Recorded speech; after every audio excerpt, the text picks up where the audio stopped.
Well, hello, ladies and gents. This is Stacey of Unity Peace Patrol News, and this is Mike. We have he's managed to land himself in Kettering. He's watching it live on YouTube, bless him. We had a bit of a technical difficulty and with Hangouts, but he's here, so the human library is here. I think I can hear some feedback from his line. Are you right there, Michael? Yeah, it's a bit weird having to do it this way, but as they say, sometimes the internet isn't the most reliable. That's not, is it? I mean, it's about the same as some of the councils in Northamptonshire. Well, some of the councils all about, really. Speaking of councils, I have a bit of an article here from, well, I think it's something of a bit of a collusion between GIMP and Manchester City Council. And I think the Tories are running scared because here is an article that I've just found about 10 minutes before the show of a ring of steel set up to go up as Manchester prepares for the Conservative Party conference. Hundreds of Tories will descend on the Manchester Central Convention Centre for the annual event, and roads around the site will be closed to the general public. So, looks like Iggle Piggle is literally running quite scared at the minute. Especially blocking off roads. I mean, I think there's a map somewhere at the bottom of this. Oh, look, even more privatized workmen goons, you know what I mean? Like, just doing the, and this is how far they're willing to go. They're willing to close off right around the Conservative Party conference and anywhere around it, so you can't even get within a certain distance of it. Wesley Hall, don't know how you're going to get around that one, mate, in the People's Assembly, but it looks like they even got closure areas, days and times, and the red zone. And then even there's a part here that says it's closed throughout. If you look further down, the red zone, it means it's closed throughout. There's a ring of steel, and there'll be road closures and access retained to Bishopgate. But I drove up to Manchester a couple of weeks ago, and believe me, that was one scary ass experience. Let's not go too much into that because I went down a one-way road. Yeah, it wasn't fun. It was quite scary, actually. But I don't know what you think, Michael. I mean, it's like the Tories have hired GIMP, or GMP as I call it. Well, I call them GIMP, but they're GMP, to basically act as their security guards for free. That's the way I look at it. Yeah, this has always been the case, and I think local taxpayers are getting a little sick and tired of it. When they used to live on places like Brighton or Blackpool, especially Brighton, it was the taxpayers of Brighton and Hove who picked up the bill for policing, security, etc., etc. And after a while, they get fed up with it. And looking at this map that's on the screen at the moment, I mean, that is going to affect a lot of traders. I suspect they're going to lose a lot of money. If the Tories can't be bothered to put their hands in their pockets and compensate them for their loss of business, then it does make you wonder if the Tories are just kind of, well, we don't give a monkeys for anybody other than ourselves. I mean, I do agree with you. We're going to those extraordinary names. I mean, yeah, David Cameron and all of those, they must be absolutely packing themselves. They know. I mean, they know that the public are putting them under the microscope. But at the same time, I think the public are after their blood. Now, I don't mean that literally. So our friends at GCHQ or the NSA, hi there, guys. If you think that's bad, literally, it's not. It's a euphemism. It simply means that running through they want these arrogant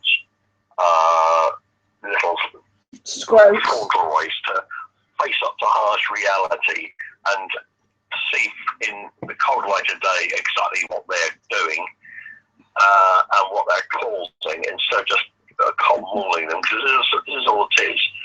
They're just being cotton wooled and wrapped in cotton wool, so they don't have to face up to harsh reality. Well, sorry, but we've all got to face up to harsh reality. Doesn't matter who we are or what we are. And it's about time they stop sort of kidding themselves that they're not the chosen ones. They've got to share this planet with the rest of us. Yeah. If they don't like it, then perhaps we should ask Mr. Branson to kind of build a rocket and kind of send them off to somewhere like Mars, or probably better still, one of the outer planets. Yeah. They're definitely on another planet, aren't they? You know what I mean? Definitely on another planet. Yes, it would sit down to the ground in that case. Yes, they are on another planet. Yeah, but I agree with you on that. Well, see, the thing is, I've looked further. I've just looked around the map because, and it's even showing the Midland being cornered off with the Ring of Steel throughout also. So basically, what they're doing is they're making it blatantly obvious that that's where they're going. So why? So you're basically saying, right, well, we're scared. This is where we are, and a Ring of Steel. Well, I don't. I've never heard of a Ring of Steel myself. I mean, for the purposes, well, from partially myself, but also for the benefit of the viewers as well that are listening. How would you like? What is a ring? Do you know what a Ring of Steel is, or because I've never heard of it myself? I'll bet you what a Ring of Steel is. It's a phrase. It means that they've done it. They've erected things like barriers, security fencing, police. I mean, with Colonel Manchester, it's the TAU. They call it the Tactical Aid Unit. Oh God, the stormtroopers then. Well, others call TAU Thugs R Us, which is a very accurate description of the behaviour of some of their officers on that. Operation Wolverine is another one. They're totally out of control. But I mean, I've seen videos of TAU just pushing people over, no reason whatsoever, arresting people. Yeah, same with that. I've seen that in. They live up to their name of Thugs R Us. If this new incoming chief constable of Greater Manchester Police has got any sense, he will disband the TAU and Operation Wolverine as one of his first jobs when he takes up the post. Those two units are totally out of control. He's got to do something in a minute. I mean, I'm dealing with a case involving Wolverine, and I suspect that two officers, and they know who they are after listening to this, have done something they shouldn't have, and I sincerely hope the people who are the victims of their malfeasance get justice, and those two get justice as well, like at P45, because I've got a feeling that's what's going to be the case. Yeah, I've actually said to a Northants police officer, well, so-called officer. I can't say his name for legal reasons because he is in a misconduct. Well, he's been suspended. And I asked him if he would like me to send a map of where the nearest job centre is from his police fort, from his local police station, and he didn't take too kindly to that. No, they don't seem to like that for some reason, but unfortunately, fortunately, with recent cases involving police misconduct, I will give senior officers credit where it's due. They have taken an absolute zero tolerance with it. I think that was an incident where I managed to hear a chief inspector yelling at two constables and a custody sergeant, which wasn't very pleasant to hear. Wasn't pleasant for the ears. And if anyone that's ever watched a Hitler parody, you know the bit where the little Weasley one goes like, "Oh, sir," like he's really scared. That was pretty much what one of the guys were like. But she called me a bellend, sir. It was a bit more wimpier than that. It was quite funny though. Yeah. But, I think it's the answer he got back. Yeah, well, you bloody well are. I don't blame the guy actually. But no, I mean, most of the officers in the police force at the moment who hold the rank of chief inspector, superintendent, and chief superintendent and above, they're around about my age, which is about 35. And they're what would be termed old school. Now, they joined the force back in the late 90s, early 80s. And that's when policing was policing. It wasn't like it is now. It's a joke. In some parts of the country, it's a joke. It is. It's absolutely ridiculous. It is. I mean, I don't know how Wes Hall's going to get out of this one with helping the homeless. Do you know what I mean? Like, it's absolutely insane. I mean, what the? Right. Yeah. And it's not that. It's actually demonizing the homeless as well. And I found this within my local area. You know what I mean? They do demonize the homeless. Yeah. Well, this happened in London. Hogan sent out his minions to somewhere in London, and he kind of took all their sleeping bags, their rucksacks, and just destroyed them. And one of the human rights groups said, "Oh, well, you can't do that. That's a breach of Article 1 of the Article 1 of the Human Rights Act." Of course, Hogan, I mean, no, we're allowed to do that. I went to the High Court. No, Mr. Hogan, you're not allowed to do it. And I did watch it on TV, and Hogan was having to more or less sort of explain to the Greater London Assembly as to why he had a High Court judgment go against his force. They'd had a ruling made against them under the Human Rights Act, and why the High Court ordered the Metropolitan Police Service to pay something like £20,000 or £30,000 in compensation. The ruling that was made is that he had broken the Human Rights Act. You are not allowed to destroy someone's possessions. It is unlawful. He's lucky the Greater London Assembly did not tell him, right, Mr. Hogan, we are not going to risk this again. Your services are no longer required. Now, what happened in Manchester City Centre a couple of weeks ago was an absolutely disgusting exhibition of, I can only describe it as Nazism. That's the only word I can find that comes anywhere near to being accurate enough to describe it. It was Nazism. It involved, I think, about half a dozen members of GIMP, going to Manchester Police, a number of employees of a company called BIFA, and I don't care if they do a grip because their name. The thing is, it's on the video, it's all over the internet. It's got BIFA across the side of the lorries, and the way they were bullying and stealing the protesters' possessions, just throwing them in the back of a bus, crushing them. Now, I hope the partners of those BIFA employees saw that video and gave them bloody hell when they got back. Yeah. They deserved it. They should have refused to do it. Yeah. I mean, okay, they may say, oh, well, we would only do each other. Oh, we would have got sacked. No, that is unlawful. It doesn't. If they're a contractor, they are legally obliged to comply with the articles of the European Convention on Human Rights, and they're also vulnerable to Section 60 Human Rights Act and Section 7. So these firms think by taking on a local authority or a public contract, they're immune from the requirements of ECHR and the Human Rights Act. I think it's time for you to take proper legal advice and not listen to these corporate lawyers who tell you what you want to hear, not what you need to hear. Exactly. I think Speaking of possessions, Michael, there's a meme going around Facebook that I've managed to have a look at, even from a Danielle Williamson, of the Northamptonshire human rights activists, or the human rights activist Northamptonshire, I should say. She's actually put together a care pack for the homeless, and there's a sleeping bag, I believe, in there. There's a torch, there's a cup. But from what she tells me, Michael, it's dry milk in there, and tea bags, and sugar.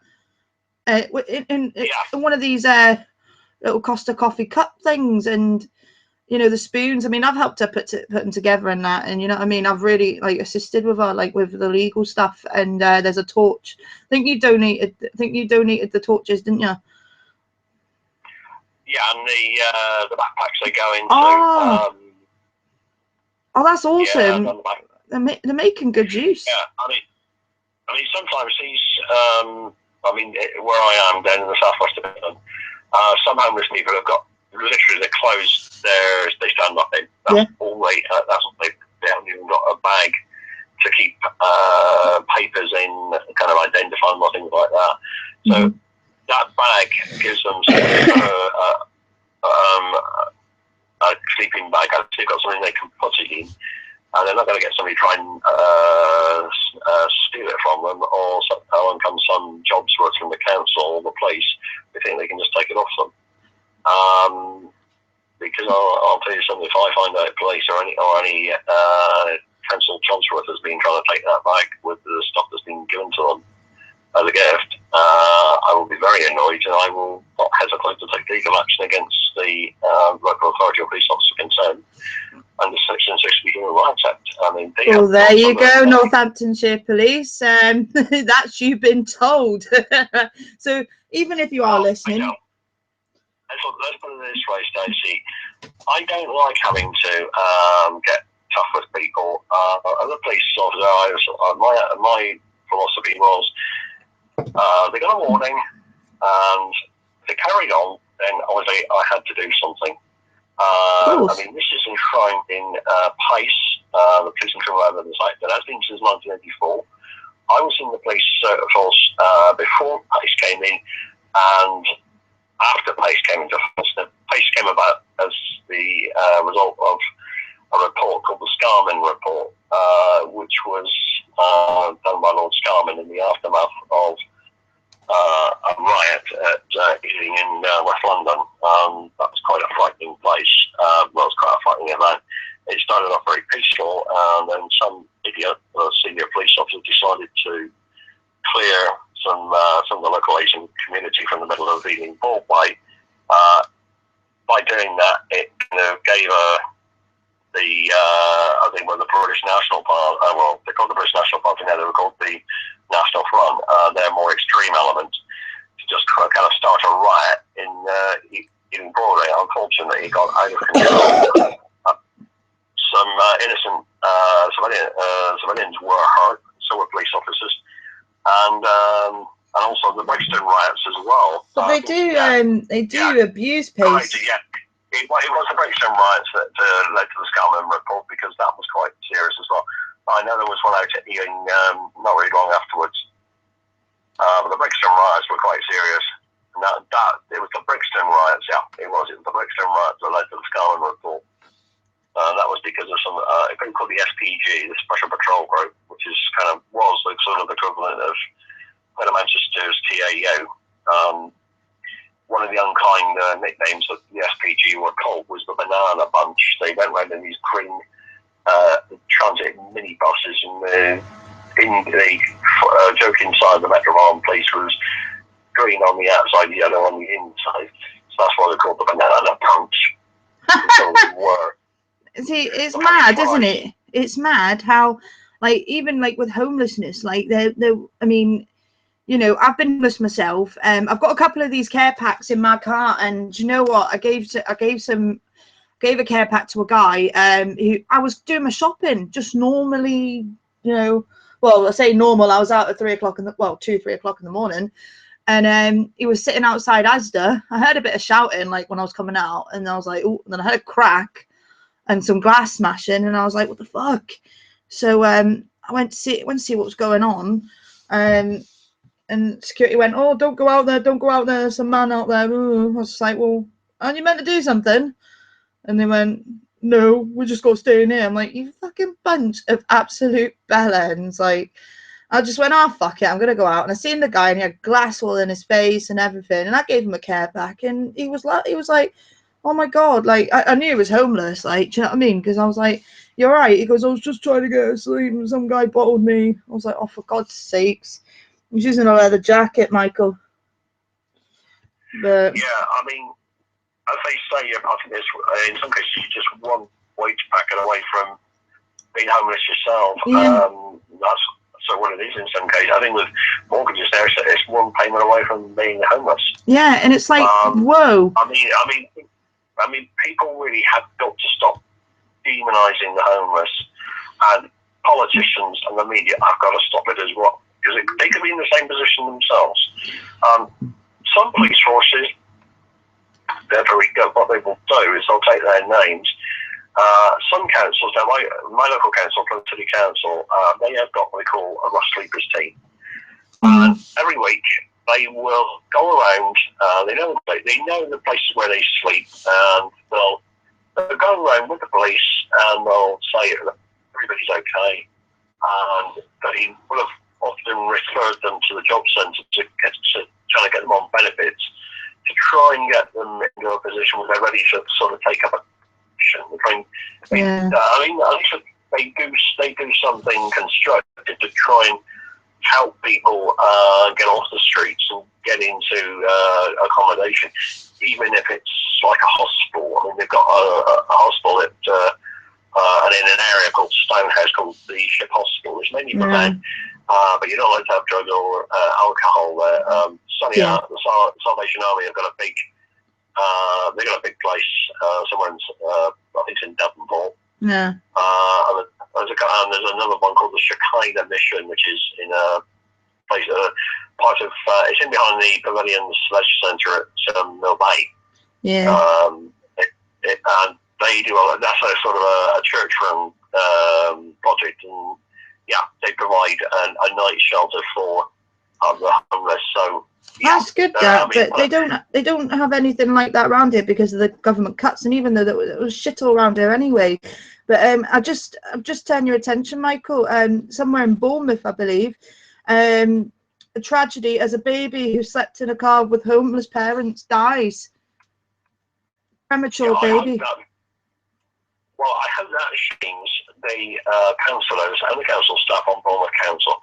They should be absolutely ashamed of themselves that happened. What and how did they think they were doing? Yeah. You've got a young baby. I mean, the first thing you're going to do is at least try and find, even if it's only temporary accommodation, a bed and breakfast. But I have the Bournemouth councillors. It's Poole Borough Council, even's been more specific here. A spokesman for East Dorset said they never received any requests to rehome the family. That was both Poole Borough and East Dorset District. And it's not a police helicopter, by the way. Poole Borough Council confirmed their housing officers had spoken to the couple and had offered advice and support, but were unable to help because she was based in Burwood at the time of her inquiry. What the hell? Well, I'm just reading this off the screen. This is Poole Borough Council, East Dorset District Council. I mean, sorry, Bournemouth, but I mean, Bournemouth, they're kind of literally kind of the same connotation. Yeah. You kind of go along one road through Poole and they kind of cough and you're in Bournemouth. And they're two neighbouring boroughs, and they're literally sort of one side of the street can be Poole and the other side of the street can be Bournemouth. But I mean, really and truly, the councillors in Bournemouth, Poole and East Dorset will be absolutely ashamed of themselves. Well, this is what it's gone on further. After hearing of Donald's death, Ben Tomlin, Housing Services Manager of Borough of Poole, said Borough of Poole was contacted by the mother, and though she was not eligible, she was provided with as much support and guidance as possible. You fucking scumbag. I tell you what, I have a car now, I have a license.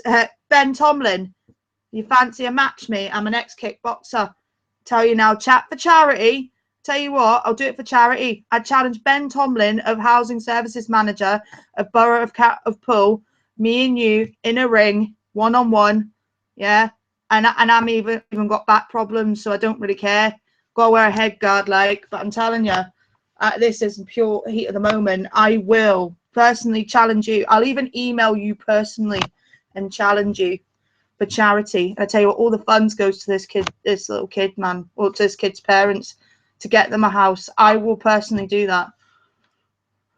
I mean, that is absolutely disgraceful, and to come out with something like that, I mean, that is just making excuses, and it's the usual thing, blame the victim, it's their fault. To my mind, this Ben Tomlin, I think he should resign tomorrow morning. So when he, instead of going in, well, he should go into the office, but when he does, it's just to hand in his meds and say, right, I'm on. Well, I tell you what. I have got a feeling if people read this, I think you'll find they're going to be ringing up the Paul Borough Council offices saying, when is he leaving? Because otherwise they're coming in the offices to rip him apart. I know it sounds terrible, but I will record a phone call with Ben Tomlinson. So Paul Borough Council expect Stacey McLennan to be calling tomorrow. I am absolutely and I will. And if people go, oh yeah, you're threatening to beat him up. No, I'm not threatening to beat him up.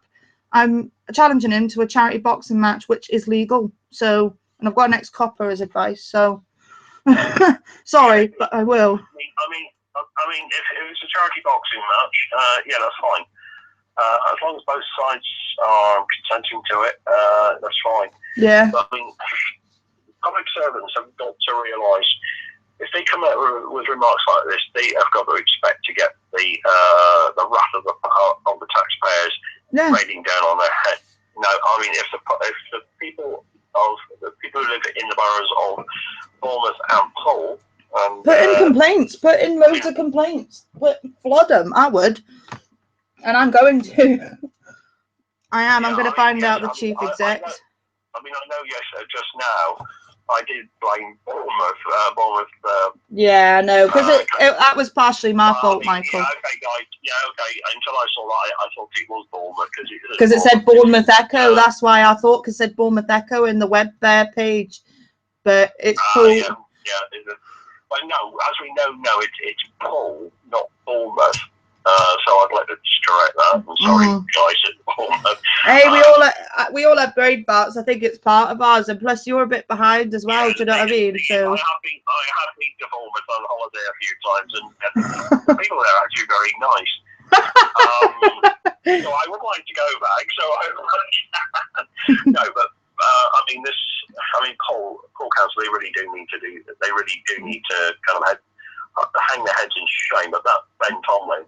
I mean, if he's listening, Ben, do yourself a favour, mate. Go in tomorrow, but just hand in your resignation and walk away from it, mate. Because I will guarantee when people see that, they're going to be ringing up and they are probably going to be asking for your resignation. Yeah, I'm going to, and I'm all the way up in Northamptonshire. I will personally be ringing tomorrow. I'll do it live, Michael. I'll do it live. Yeah. I'll do it live on air. So anybody, probably between the hours of 9 and 10 tomorrow, I will be calling Paul Borough Council, and I will be putting this live. So that's something for you to be listening to. See how quickly I rip into them. Yeah, the thing is, when these news reports go up on the internet, they can be all over. I mean, even if a blogger puts it on the internet, it can be all around the world in a matter of 1 hour or less. Yeah, less. And this is what these public servants do need to remember. Their name can be right the way around the world: Australia, America, New Zealand, Germany, Switzerland, China, Russia, Africa. Now let's get one thing straight.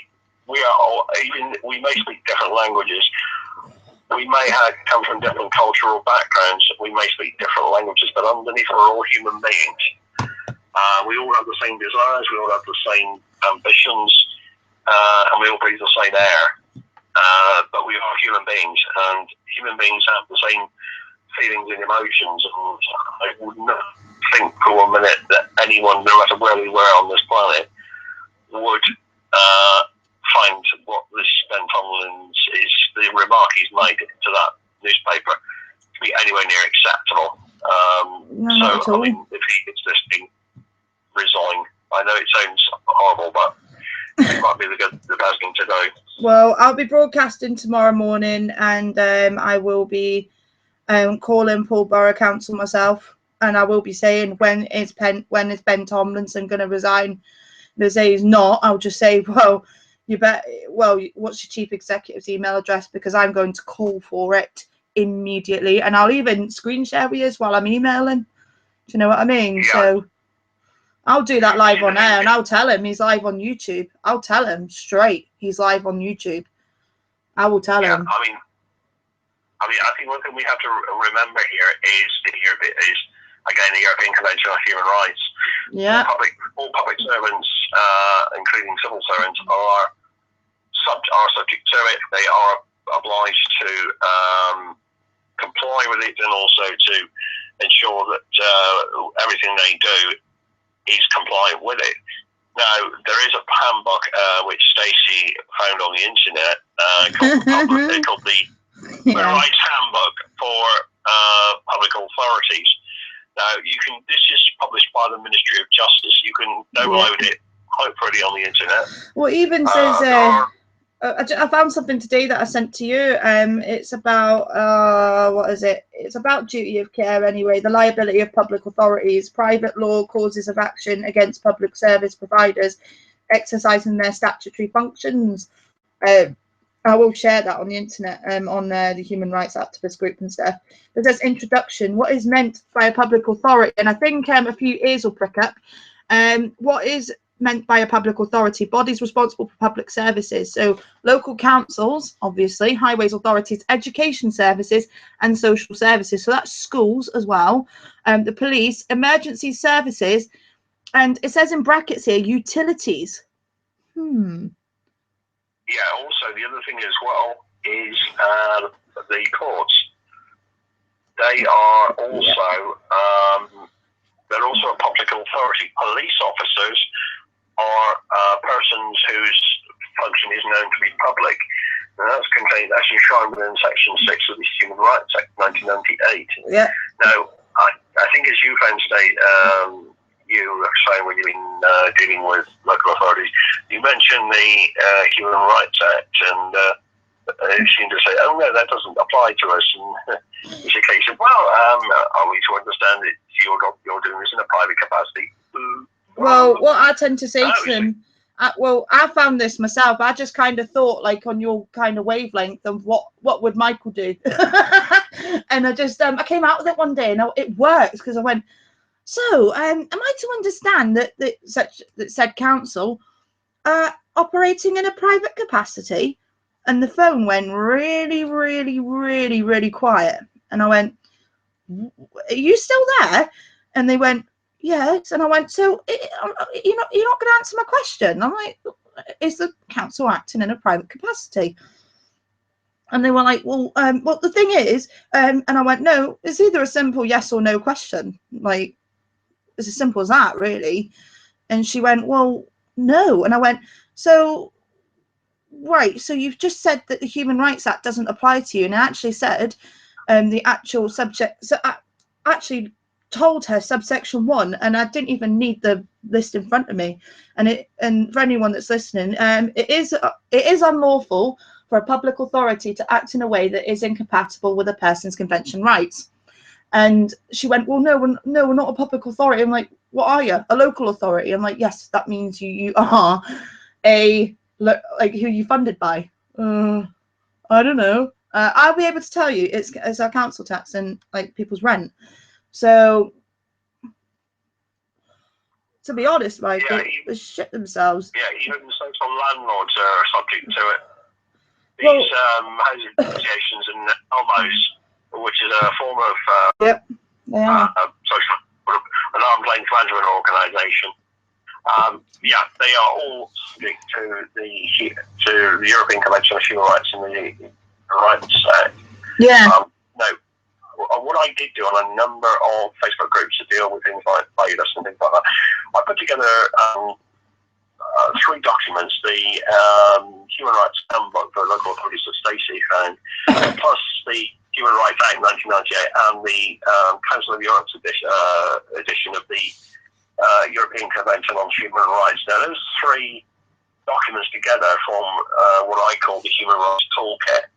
Now, on their own, they're pretty powerful, but the 3 of them together, and they are pretty awesome, because if the council or a police force or any public authority, public body for that matter, realise you've been reading up on it, you got that, and they can see it. Well, Section 7 is enough to... Nervous.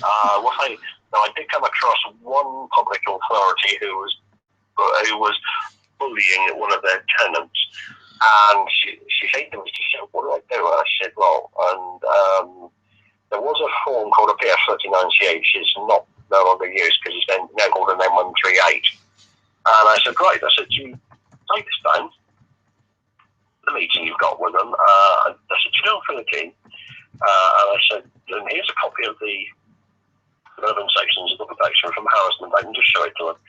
And she said, "What will it do?" I said, "You'll probably hear some strange noises coming from their nether regions." And got this lady, and she went down and she said, "Right, this is a PF39CH. As you can see, it isn't complete yet. But if I get any more problems, I will be filling it in and going to the court across the road," which it is. And she said, "This is section so-and-so of the protection." And now he says this, within, I think, 3 minutes of her they kind of looked at each other, and one was a qualified solicitor. They looked at each other and went, "Right, okay, we'll be in touch in about 48 hours, okay?" She thought, right, within those 48 hours, they'd sorted out who was causing the problem within their housing department, and the person who was causing the problem was removed. You never heard from them again. In fact, I think they got a letter of apology for the way everything had been handled. That's the least she deserved. That's the least that this lady deserved. Do you know what I mean? But I found something as well today, Michael. The duty of care, like the liability. And it says about introduction, negligence, modern common law tort, and most common claimant must show on the balance of probabilities defendant owed a duty of care, breach that duty by failing to meet a standard of care required, and as a result, claimant suffered loss or damage which is not too remote. And it just goes on about principles. I can put this link up on the YouTube channel after we're done, but it gives you a really good description and like gives you case law and how the judges basically described as to how they came to that conclusion. So that's a really good tool. That a lot of people think that some judges are silly old farts. Can I just assure you that judges are not silly old farts? I'll tell you what, if I dared to call the judges that have been up in front of silly old farts, I wouldn't have got the 4 evictions that I've done on in the court, and I wouldn't have kicked ass with the council on a lady that was for a lady that I was helping, and basically got a housing officer's ass kicked. And I wouldn't have got so far with the 2 illegal evictions that I've helped with, as well as helping the homeless as well. So, and the thing is, we're just getting to the point, Michael, where the councils are so blatantly, I've read up on a local council with a local fella I'm helping, and basically, some of the policies they have just to get on the housing list. It's like you've got to jump through fiery hoops just to get even remotely even considered to be on the housing list. I'm wondering whether any of some of these policies are actually lawful, because if they are doing everything they can to stop people getting onto the housing list, in other words, they're trying to abdicate their duty of care, I'm beginning to wonder whether some of them are acting within the law. And if they're not acting within the law, then that would start to beg questions. Were they breaching the Rights Act? Were they breaching the law per se? And do the courts, or perhaps the government, this government one, because of their basic attitude? But I'm wondering whether the courts would step in. The judges where I am, a lot of them in the county court, they are either the same age as me or younger. I think there is one who's younger than me, but very switched on, very very fair, and I think this is like in a lot of places in England and Wales. you've got judges who are fair. You have got some whose loyalties fall kind of not perhaps with the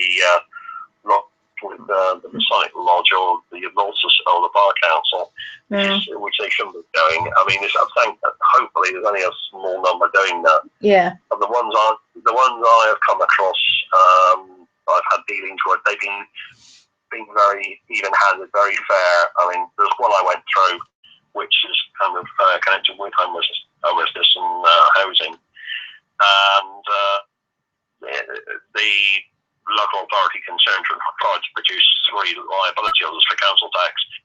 I said, can I have a look at those? And I looked at them. I thought, hold on, there's something serious. There's something not right about this. And sure enough, the signature, there was no date next to it, and it had actually been printed above in a block of text. Oh, and for God's sake! Excuse me, sir.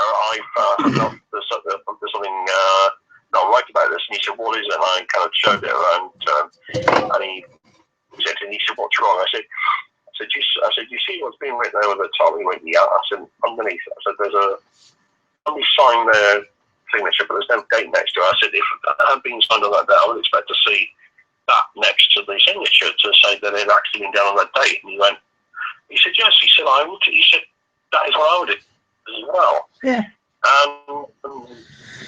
I mean, he must have known what was going on. He had to tell the person I'd gone into the hearing room with to go back to the magistrates, get them quashed, and then come back and see him. And I think there's a judgment or interim charging order removed. But the person from the local authority, I think they were polishing a leather seat with their backs like. This was making them squirm.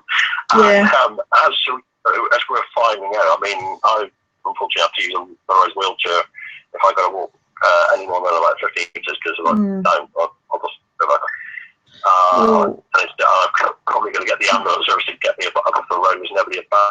But he kind of grinned at me as much as yes, I enjoyed that. But no, they don't. One thing that judges don't like, they don't like police. Here's something as well. British ass. Are you seeing this on the link? I've just put it. I've just shared it just to let people just see the headline and a couple of lines. I think that I tell you, if I was this person, I would totally get a county court. Totally go to the county court about this. About the British gas. I remember showing you earlier, and you were like, "What? You were going mental." It's horrendous. I mean, I've got a feeling that is going to go to the Information Commissioner's office. Of course it is. It has to go there. Well, even then, Michael, even in my case, even in my husband's case, it's completely fucking vain. British Gas sorry after sending rape victims' new address to former home where a tat still lived.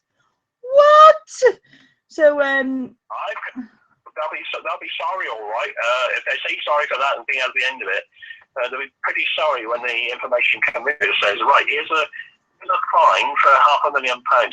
Now, if anybody is listening or watching me working this on YouTube, since April 2010, the Information Commissioner's Office was given power to anyone or any organisation that is a data controller up to £500,000 breaching data protection. And I think British Gas will be having a little call from me, with probably the Information Commissioner on the other line. So that'll be fun. Well, I think if the lady is watching, or anybody who's watching this or listening to this who knows this lady, tell it to the Information Commissioner's Office. The thing is, I'm wondering if British Gas did actually ring and say, Mr. Information Commissioner, we have seriously messed up. And he'll say, yeah, because normally when it's a case of how badly, I think if they have, yes, they'd be in for a pretty hefty fine. Well, here's the number. Here's the local rate number. I managed to get the local rate number for the Information Commissioner. I'll get it because I'm already on the phone. Anybody watching or listening, the Information Commissioner, like they can fine data controllers up to £500,000 if they breach data protection. They obviously look at and they assess the case and they decide, is it worth finding them? I mean, sometimes I'll find I'm look at the case and yeah, I'm trying to find it. It looks like my phone's hacked because I cannot fucking find it. I probably did it from my house, but I haven't realised. But it even goes on that the woman was attacked as well. The thug then turned up at the woman's new address, where she lives with a 12-year-old daughter, and before repeatedly punching and kicking her. He also made threats to kill the woman if she reported this back to the police. Well, the Essex police are involved. A British Gas spokesman said, "We have apologised unreservedly for the mistake. We made in sending correspondence to the address. We put this right as soon as we became aware of it, and have been doing everything we can to help the customer." Mate, are you fucking? That is not enough. I'm sorry, No. that is not enough. British She could Gas sue are them. Seriously, well, I'm going to use some strong words. The British Gas are seriously fucked up. Yeah, they are. They've royally fucked up. It is no good them saying, "Oh, we've unreservedly apologised." That is the very least they should have done. We're talking here about they put someone in serious danger. Now, that is so serious. I mean, they should be prosecuted over this. Well, yeah, they should. And the thing is, they should be prosecuted, and they should get a fine from the Information Commission just for the balls up. I'm sorry, anybody who doesn't like strong language. The balls up they made with the correspondence. They should get a hefty fine. They should get prosecuted. Whoever was responsible for that, they should be on their way to. They should have been on their way to the. I hope they were sent to the job centre. I know it sounds horrible, but as a result of that person suddenly got beaten up, and that's not right. No. That's not right. The person who was responsible should pay for their job. Hang on a second. Hang on a second as well. I think the thing is as well, British Gas. The way I look at it with British Gas is they've helped. They haven't helped any vulnerable people. They are much in the back pockets as the councils, the Tories, I don't believe in political things, but the thing is, I reckon this is getting too far, Michael. I mean, I'm seeing people every day get moved on, but because they're sitting in the streets because they've got nowhere else to fucking go. And this is what really winds me up. And I noticed there's some kind of little pattern. I spoke to 5 different people, 5 different places in the space of nearly 4. It'll be 4 weeks on Thursday. Ever since I passed my driving test, and in them almost 4 weeks, I found a very strong pattern emerging.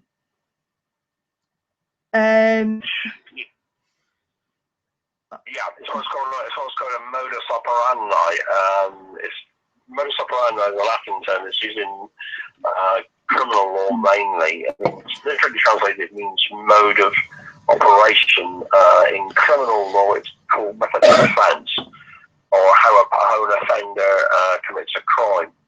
Yeah, I'm noticing a big pattern. There's something called MO, which if you hear on things like programs like the Bell or on a program, and they say, "Oh, what's the suspect's MO?" Well, that's what the modus operandi is.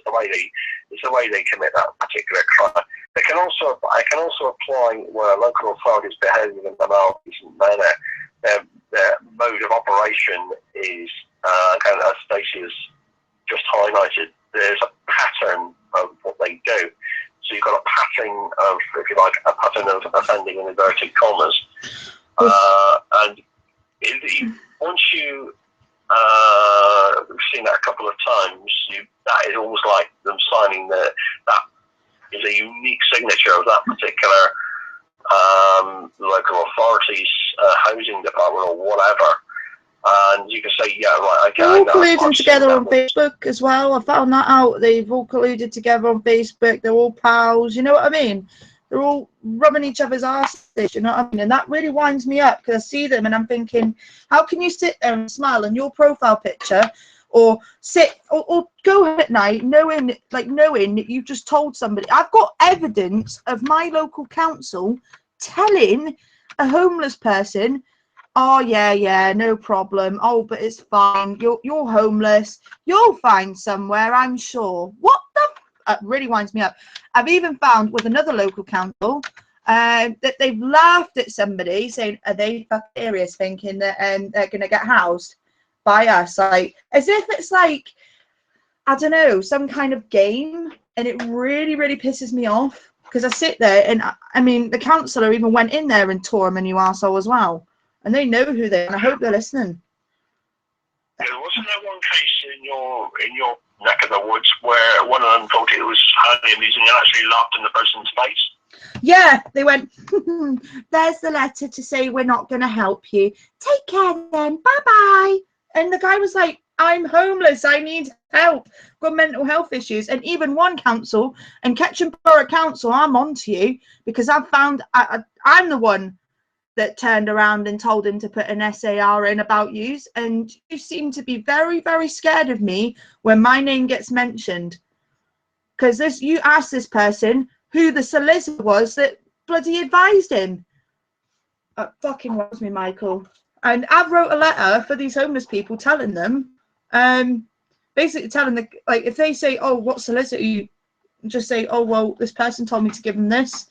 And it even says in there that under Section 17 of the Legal Services Act, it's a criminal offence to pretend to be a solicitor.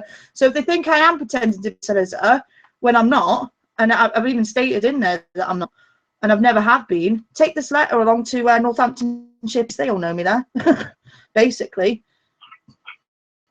Well, I mean, with the cuts in legal aid and the legal profession shrinking, I mean, a friend of mine who recently retired as a barrister, I mean, they were saying that the bar was on the point of eventually sort of collapse. People are turning to, I mean, people who can get legal aid, and they are turning to lay applicants, Mackenzie friends, and I've been reading articles where judges have had lay applicants and Mackenzie friends come to court with either defendants in civil cases or even claimants, and some even in magistrate court hearings, and some of them are showing the attention to detail and also the thoroughness of their putting their skeleton arguments together is just as good, if not better, than some legal professionals. I'm with them. I don't mind being a bit of an ego tonight. Do you know what I mean? I don't mind being a bit of an ego to that extent. A little bit tells me that you've been complimented by a number of judges for your skeleton arguments. True. And do you know what? I mean, do you know what as well? When with a personal matter and with the council, I literally told them, I was like, I've been commended by two district judges already. I've only been doing this since April, so you know, like if you really want to go down to court, shall we go down now? You want to try and evict us now? Go on. I've got an N244 in my bag. Let's go. And they were like, no, that won't be necessary. And I just went, well, what about A versus London Borough Southwark? I'm sure you're aware of that. And I tell you now, Michael, the two council officers shit their pants. One's jaw hit the table, and the other one was like, oh my God, no. Oh my God. Like, he literally said, oh my God. And I went, oh yes, he's a secure tenant as well. And also you're discriminating, which says that there's a discriminatory factor in that as well, because he was Somalian, that's the right word to pronounce it. This guy's dyslexic. And they just went, oh. They shit themselves, Michael. They really do. If you know your stuff, you could. All it needs is a little bit of knowledge. Yeah, a little bit. Yeah, it takes time. Do you know what I mean? It does take time. Once you're armed, that's it. There's no going back. I mean, if you're prepared to put in the time to do your research and ask people who are a little bit more, perhaps a little bit more knowledgeable level than you are, there's not there's nothing to stop you from actually ripping a malfeasant council up for toilet paper. There's not. I mean, they don't. They believe, oh, people are stupid. They're sick. They don't know where to look. I'm afraid they do know where to look. Well, one copper said to me, "Where did you get Section 26 from?" I went, legislation.gov.uk. It's all over the internet. And he just went, "Oh." And he went, "Oh, so YouTube law." I was like, "Well, no, it's not on YouTube. I've got the print out here if you'd like to look at it." And he went, white as a sheet, to be honest. And the same as the councils and things like that. And it's absolutely disgraceful. I mean, I've got a guy at the minute that's living in the woods. Yeah. And he's so severe. Yeah. I can't obviously go into all his details, but basically the guy is absolutely, he's so badly, he's got a lot of mental impairments, and the council don't give a fuck. Well, they will. They will. And it's not my, oh, are you getting a bit hounded there? Oh, Yeah, I'll ring you back. No worries, mate. All right then.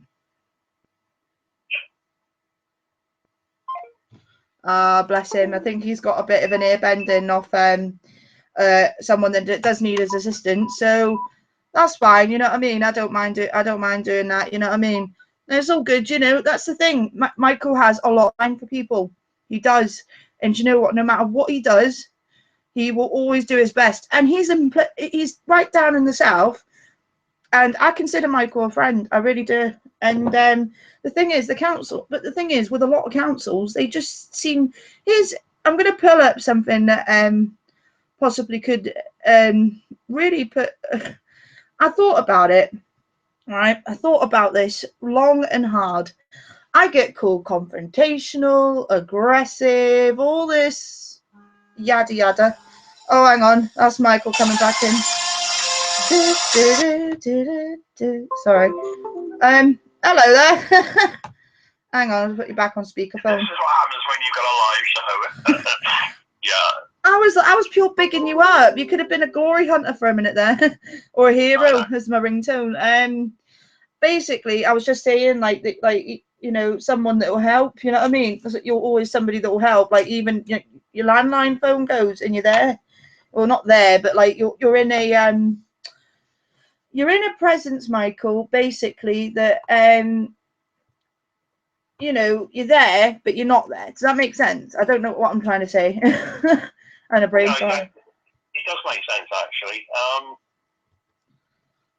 Sometimes your name gets around, and sometimes you wish it wouldn't. But unfortunately, there are a lot of people who perhaps had the benefit of the training I've had. I mean, I'm unable to work there because of a disability, so I'd rather sort of help them by imparting the knowledge I've gained over the years. And that's the thing. Experience, because I mean, it stops me from getting depressed, which is a major problem with the condition I've got. So I mean, my GP seems to be okay with it. DWP seems to be okay with it. Yeah. It's not allowed to work.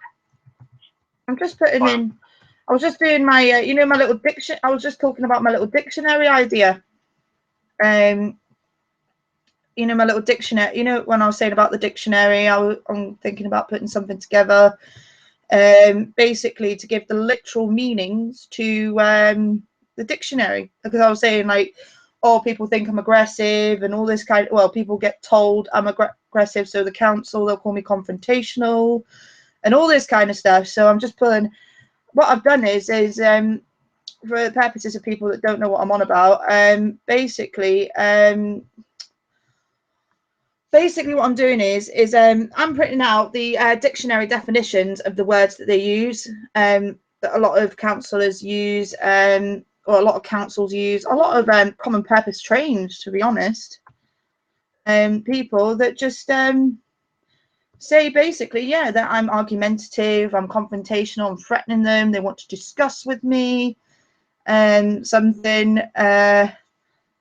I'm just pulling a couple of these words up that they use, and I'm gonna put them live on air, because to be honest, I think people need to know the actual definitions, because a lot of people back down with these words. Do you know what I mean? And I don't think they should, if they have the dictionary definitions, especially when they're armed with them. Don't know whether you agree with that or not. Well, I mean, some of the things they come out with, and then when you think about it, you think, what else are they going on with? I mean, one of them is, what is it? Oh, you're being aggressive. No. Or you're threatening me. That's one of their favourites. And yeah, I'll go on to the word threatening. Hang on, I've just. Well, if they say that to me, I say, no, I'm not threatening you. I'm telling you. Well, here's the. There is a difference. There is, and that's what I say, but they don't seem to like it. So, threatening, it's expressing a threat of harm or violence. And the second definition is about the weather, which has nothing to do with this.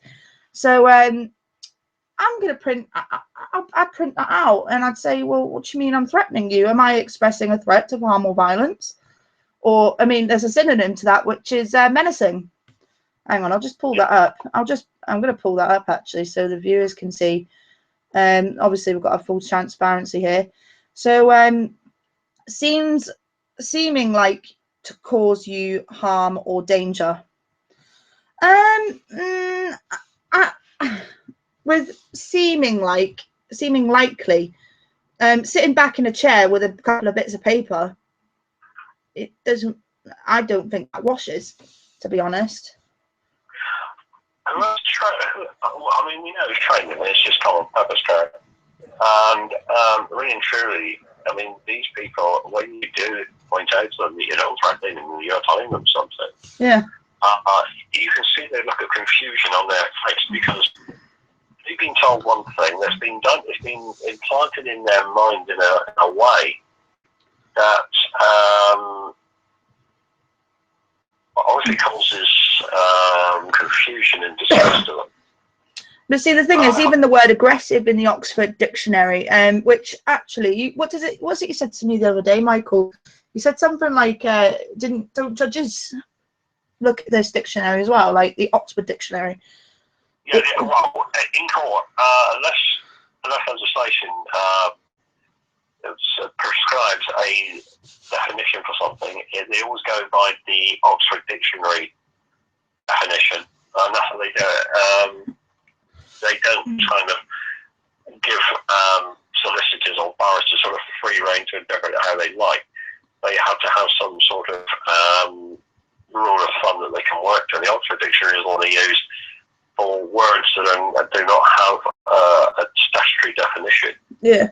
See this. And that's what they go by, and then because sometimes you see judges in the High Court saying, right, well, according to the Oxford Dictionary, such a word says so and so. Yeah, I've got the Collins somewhere as well. Yeah, well, they'll either go, I've got the Collins somewhere as well in at the corruption busting desk as well. But aggressive is angry and behaving in a threatening way or ready to attack. I wouldn't say that's ever been me. I mean, I've been a bit passionate, but never angry. Do you know what I mean? And the second definition of this is acting with force and determination in order to succeed. Now, I'd take that. If it was that definition, I'd ask them, what definition do they mean? I'd literally turn it around and show them and go, so which one of these definitions actually means that? Because this comes from Oxford Dictionary. So what do you mean? No, I'll tell you something. With the Public Order Act, Section 5, Section 5, they've got this thing called alarm, distress and harassment. Now, the thing is, Section 5 is one of the most abused provisions. Yeah. I yawn when they try and tell me that, to be honest. No, there's no sort of statutory definition of what those words mean. So you go to the Oxford Dictionary. Alarm means that there is impending danger. Distress means there's a heightened of being of danger, and harassment really is just annoyance or nuisance. And really and truly, you have to an anxious awareness of danger. Yeah, I'm even looking at it, and even in the Oxford Dictionary, it says uncountable in bracket in like funny bracket things, and it says fear and anxiety, and that somebody feels when something dangerous or unpleasant might happen. So I mean, for a police officer to be threatened by somebody giving a homeless person some food, or an officer to feel like a fear and anxiety for a bunch of banners and a bunch of people is acting peacefully, of course. Yeah, that's absolutely ridiculous. I mean, I'll even put distress into the Oxford Dictionary, because, well, what I'm doing is I'm looking them down, right? And it's never been tried yet. I'm going to try this tomorrow when I'm helping a gentleman. Now, distress, it says a feeling of great worry or unhappiness. I'd just be like, oh, bless you. I think and suffering and problems caused by not having enough money, food. Oh, Michael, suffering and problems caused by not having enough money for food, money or food, etc. So I could say, well, actually, you're causing these distress. Wesley, oh, you could have fun with that one, that part of the definition. Now, one you do get a lot of, and I think that I know you know this one, but this might bring a bit of a tidbits of the business. It's that the F word. Police officers will try and wind people up, try and kind of get them to kick off the F word so they can arrest them and keep their targets. Yeah. There is a piece of case law called the Regina versus Harvey 2011. Oh, yeah. Yes, and what this does is it basically set down a precedence as an appeal to the High Court, the Queen's Bench Original High Court. And basically what the judge who was hearing the appeal said, well, for crying out loud, why don't you not grow some backbone? Yeah. The Eastern Net, Mr. Justice Bean, and yes, that is right, Mr. Justice Bean. Bean as in beat. As in Mr. Bean, but I'll tell you something, this Mr. Bean is a lot more intelligent and a lot more sort of down to earth than the one that Rowan Atkinson does. But no, Mr. Justice Bean more or less told the police to grow some backbone, and that they didn't. Using the evidence was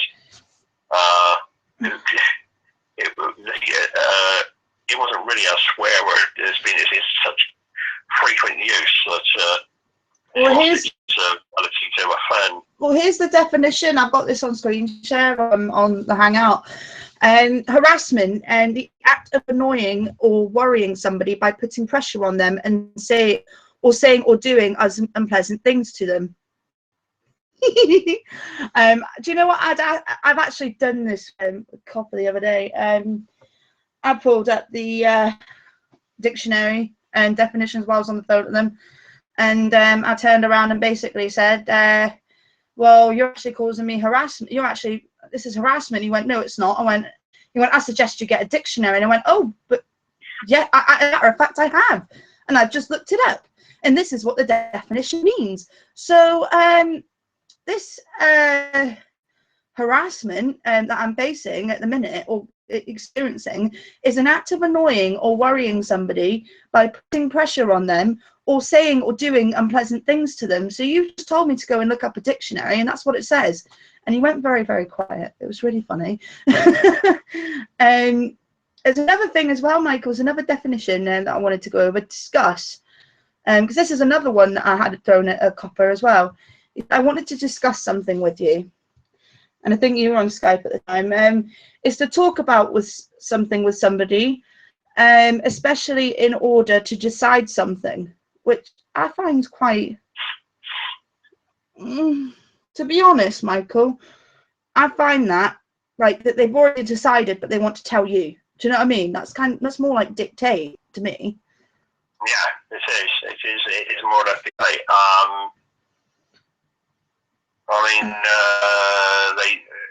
Local authorities have got to remember they're not the masters. They're servants of the people of a locality.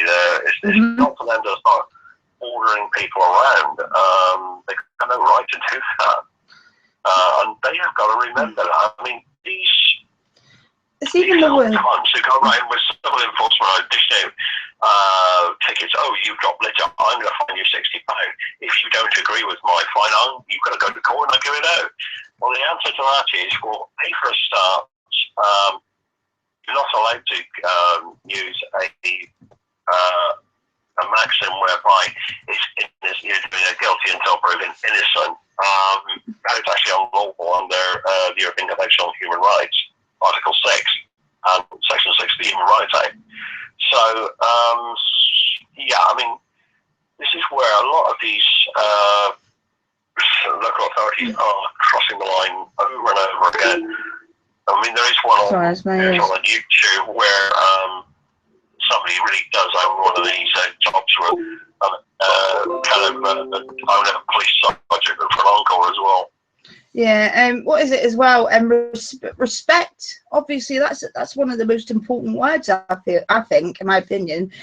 It says about one definition. It says a feeling of admiration for somebody or something because of their good qualities or achievements. Now, I don't think anyone that's been trained in common purpose has been taught that definition. So we'll go on to the more sensible one, I think, which is polite behaviour towards or care for somebody / something that you think is important. Now, to be honest, we're important because we're the taxpayer. You know what I mean? So, yeah, I mean, we pay their wages, so therefore, really and truly, they should be. I mean, okay, yeah, they pay taxes as well, but I mean, it doesn't give them a right to go debating when truly and truly, they're there as servants of the people of the locality, not the masters, and they need to remember this. Well, see, the verb version of this on the Oxford Dictionary, the opposite, which is disrespect, obviously. It's to speak about or treat somebody / something without respect. So it's the complete opposite, as we all know. But I'm going to go on to confrontational, because I've been called that. Apparently, tending to deal with people in an aggressive way that is likely to cause arguments rather than discussing things with them. Now, my point is I get called confrontational all the time. And that, I'd say, well, to be honest, so where has it ever been likely that I'm going to cause an argument? You know what I mean? That's what I think Michael knows it. Me and Michael are quite similar in this respect. We like to play around with words, so we question like in between the lines. You have to read between the lines with these definitions, and basically ask them, where did you go to school? Because you don't know that. You clearly don't know the dictionary definition. And you know what? The dictionary, it's such a small piece of kit, but I would wholeheartedly recommend it, to be honest. Because you can have a lot of fun with these fuckers. It is quite, I mean, would you agree there, Michael? Like, to have a couple of definitions just printed out and just go, well, actually, it means that. So, shut your face, basically. Yeah, no. One thing these common purpose idiots tend to do is when they start coming out with these, your confrontation on, the show that. Brian Gareth shows kind of the UK colour. He's got a lovely way to solving them.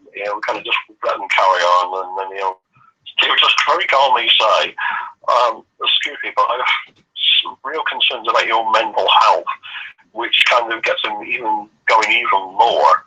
And then he said, he would follow up with something like, "Well, I really do have concerns about your mental health now," and of course, and then he just walks away from me because by that time they're sort of beginning to wonder themselves if they got a mental health problem.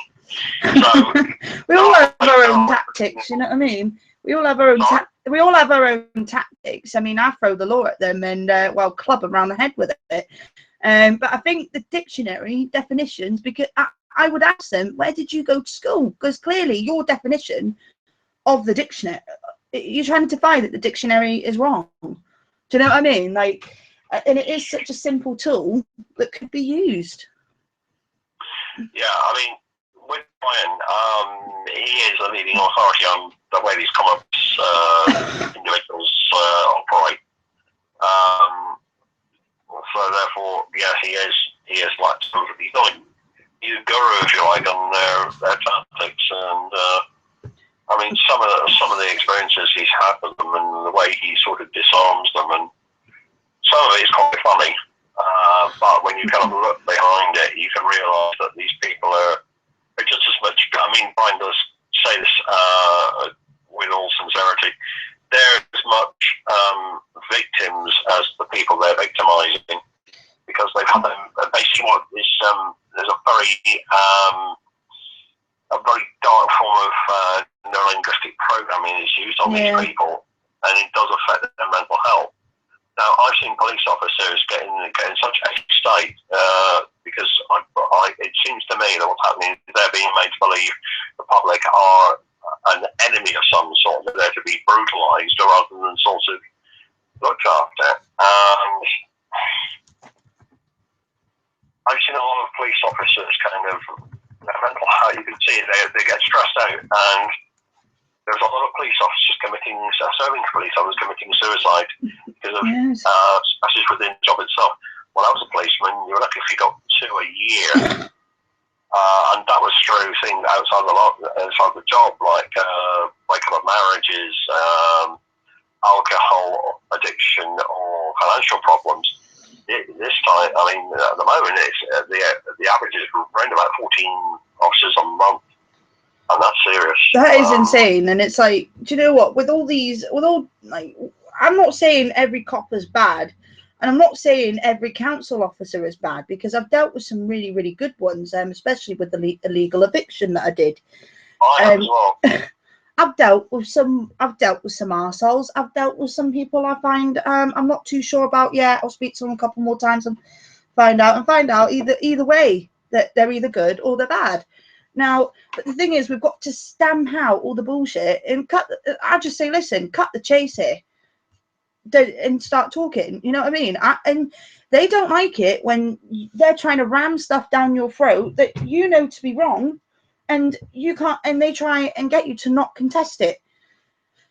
And the thing is, if you don't contest it, you're gonna end up in a downward spiral even further. Now, this lad that's living in the woods, he thinks, oh well, and I feel bad, like, say, discussing, like, I'm not naming specifics or anything like that, but he said to his mate, I really appreciate you helping me, but I don't know, it's just, what if something happens? And I've dealt with a social services case that's about to come to a close very soon, which hopefully we don't have to go to court for. But the point is that they're all going, oh well, what if I make things worse?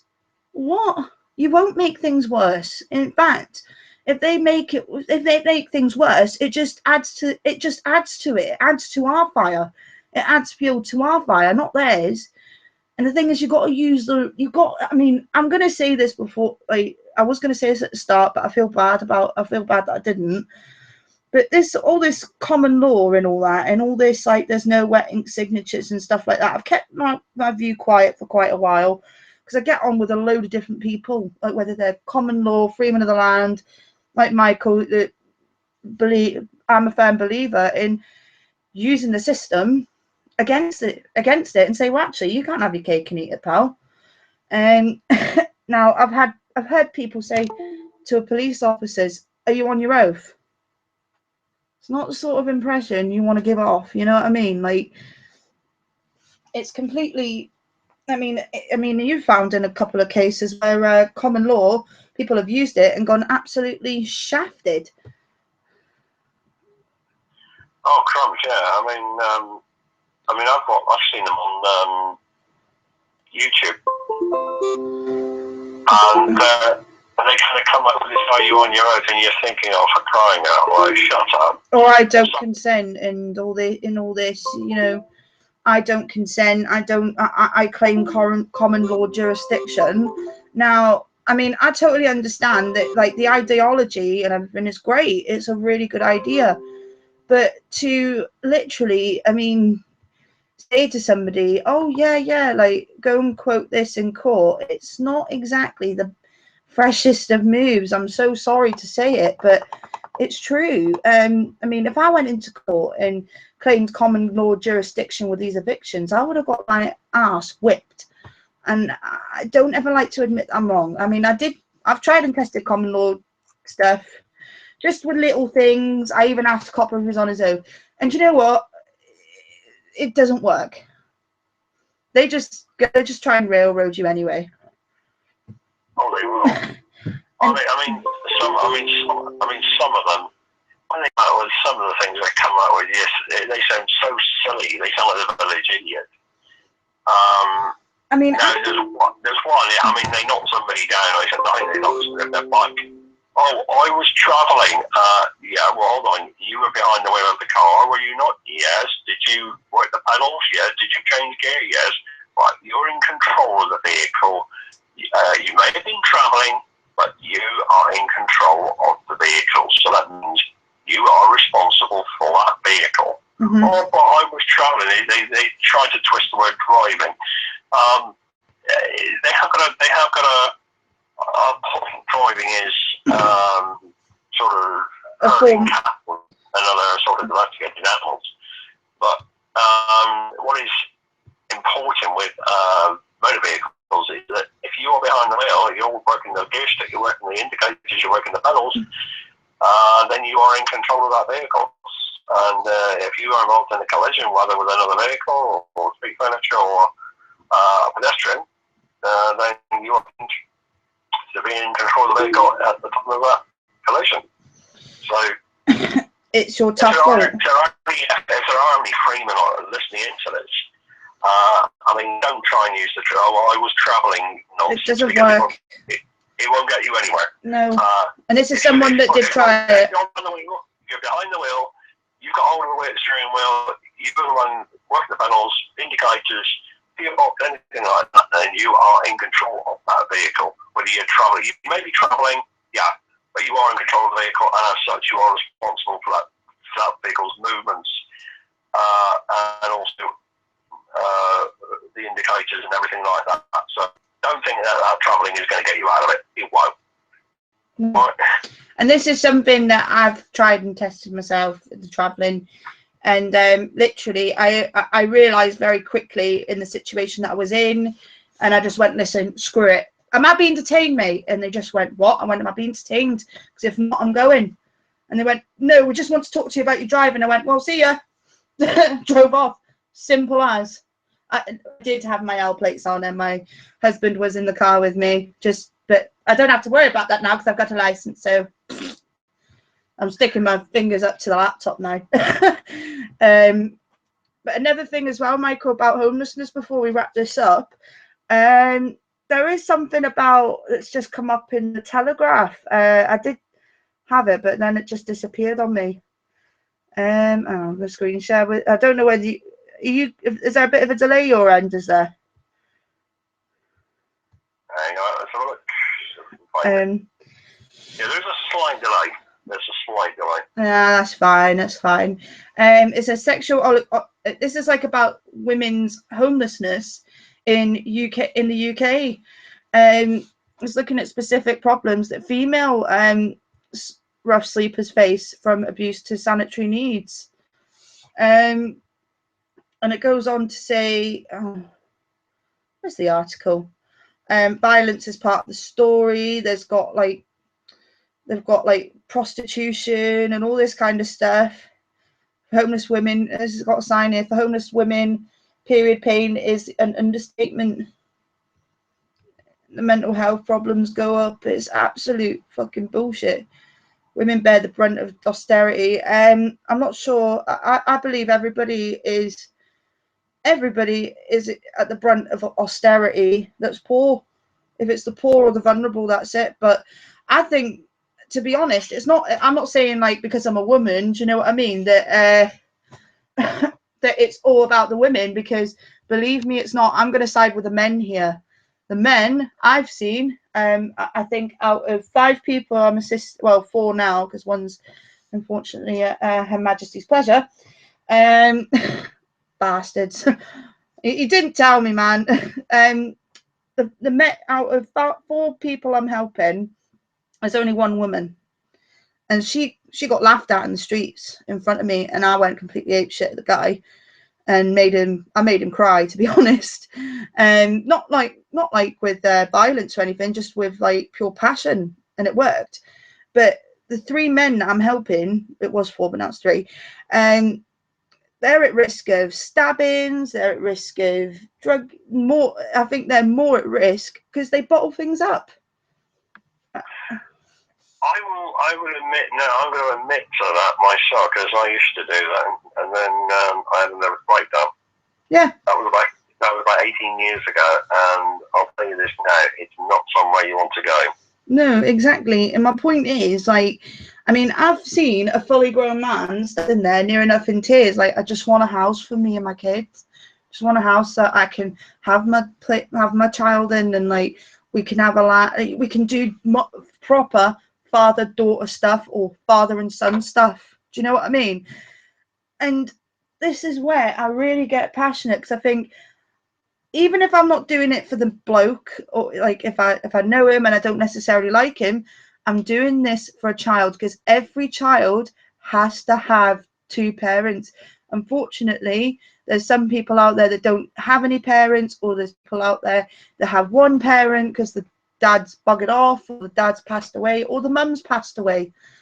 And believe me, from a woman that's like not got her parents with her and hasn't had for the past 6 years, you know, it still feels like it was yesterday. But my point is, every child, I think, should be entitled to be able to see their mum and their dad, and not like meeting up halfway and going out and about.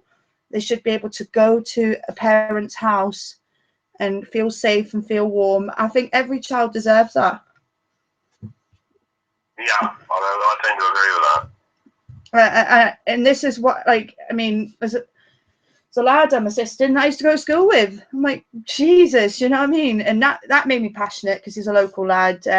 And to be honest as well, what really gets me is that these people that I'm helping are all parents. And what they're all parents. This is mental, and their kids don't get to see them. Or if they do get to see them, it's at a McDonald's, or like they can't really do anything. And it's coming up to winter, so it's like it's going to be too cold to take them out anywhere. It wasn't so bad in the summer because we had an awesome summer, Michael. Do you know what I mean? But coming up to the winter, it's not going to be nice to take a young child, in some cases, out in the middle of winter. No, because young children are very prone to, well, they're very susceptible to the effects of cold, as are elderly people. Yeah. Which brings us actually to looking out for your neighbours this winter. It's quite likely we will have quite a cold winter. If you have got an elderly neighbour that's on their own, just knock on the door or knock on the window to see that they're okay. Yeah. If they can't get out and they don't have a carer, or they don't have family that call on them, I mean, just kind of saying, is there anything you want from the shops? I mean, that can mean the world to them. That you may have been the first human contact they've had for perhaps a week. That means, I mean, loneliness is a big killer. It is. So yes, I mean, do that. I mean, if you know there's a single mum living next to you, she just may need somebody to talk to, or she just may need a bit of advice. I mean, give it that advice, or just stop and talk to her for 5 minutes. I mean, that can mean an awful lot to people, and it can be a great help as well. It's the same with the homeless, Michael. Nobody sits or stands with them, do you know what I mean, and has a conversation. Do you know what I mean? And some of these people I've found to be awesome, and I mean that on every level. I mean, if and I mean the likelihood of that, I don't know.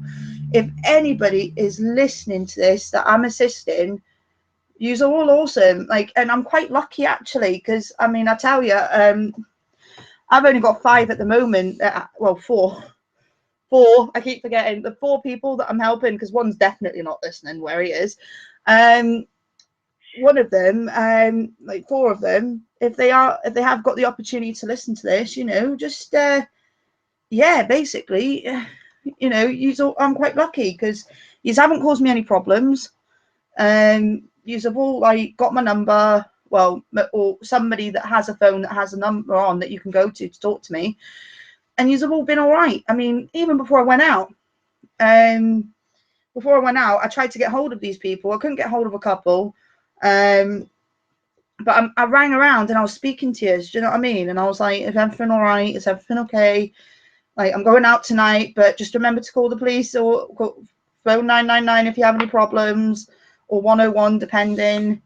And I even tried to get somebody to be in the area or try and get to the area if I had any problems, so I could get there, because I was obviously in a different county. Yeah, I mean, if I can just come back to that, I think I was talking about with elderly people Yeah. in the winter. Yeah, just checking on your neighbour. I mean, an elderly neighbour, I mean, you may not be elderly people are very susceptible to the effects of cold and certain other conditions like pneumonia. And if you do happen to just check on them and they do need a doctor or perhaps the ambulance service, yeah, just that knocking on their door or just calling through the letterbox if they can't get to the door. They may have fallen over and they can't get up. Just like you could actually save a life. That's all it takes. So yeah, if you have an elderly neighbour, you know there are elderly people who live kind of a couple of doors down from you, and they don't seem to have any carers or family going in to see them or friends. Just give them a knock and see if they're okay. If they do need anything, help them. I've just found out. A lot of elderly people have obviously they've died through just being through the effects of cold, or either because they've fallen or can't get up in the shock that you get with fractured hips, scaled one, and a week later before they're found. This, I mean, this sort of thing. Yeah, I mean, it's called being a good name, being a human being, really. Yeah, I've just found out in my local area of Northampton, Michael, a 74-year-old man found dead in his home.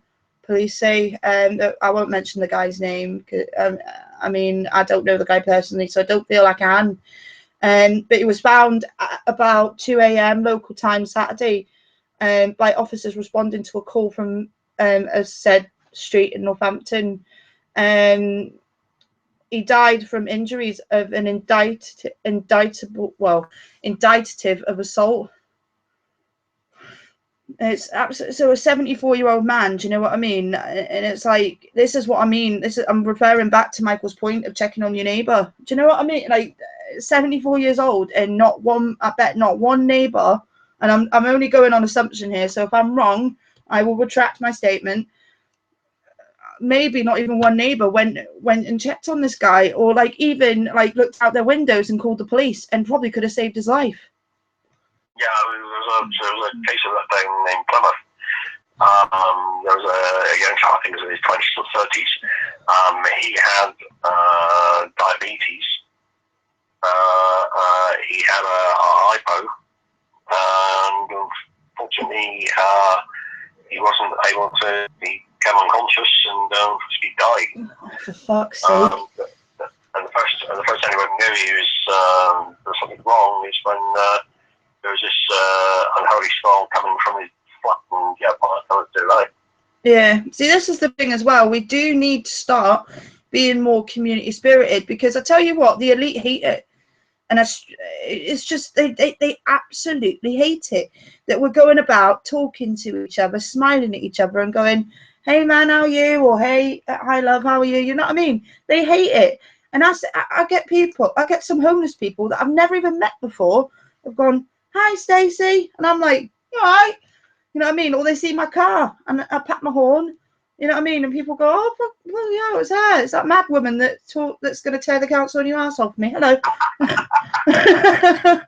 I even got a text off one the other day saying, "Stacey, I did see you in your wee Fiesta, but I was with my daughter. I didn't want to be rude and just like not wave. Like I did wave. I was like, it's fine. Don't worry, mate. Don't worry. It's fine."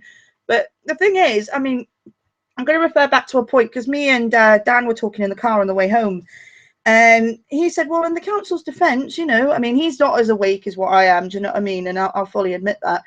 But he's awake to some issues, but he tends to do things for a quiet life. He lets me go in full guns blazing, and he knows that everything will be fine. I've at least got some kind of advice from somebody. Do you know what I mean? Like how to go into it.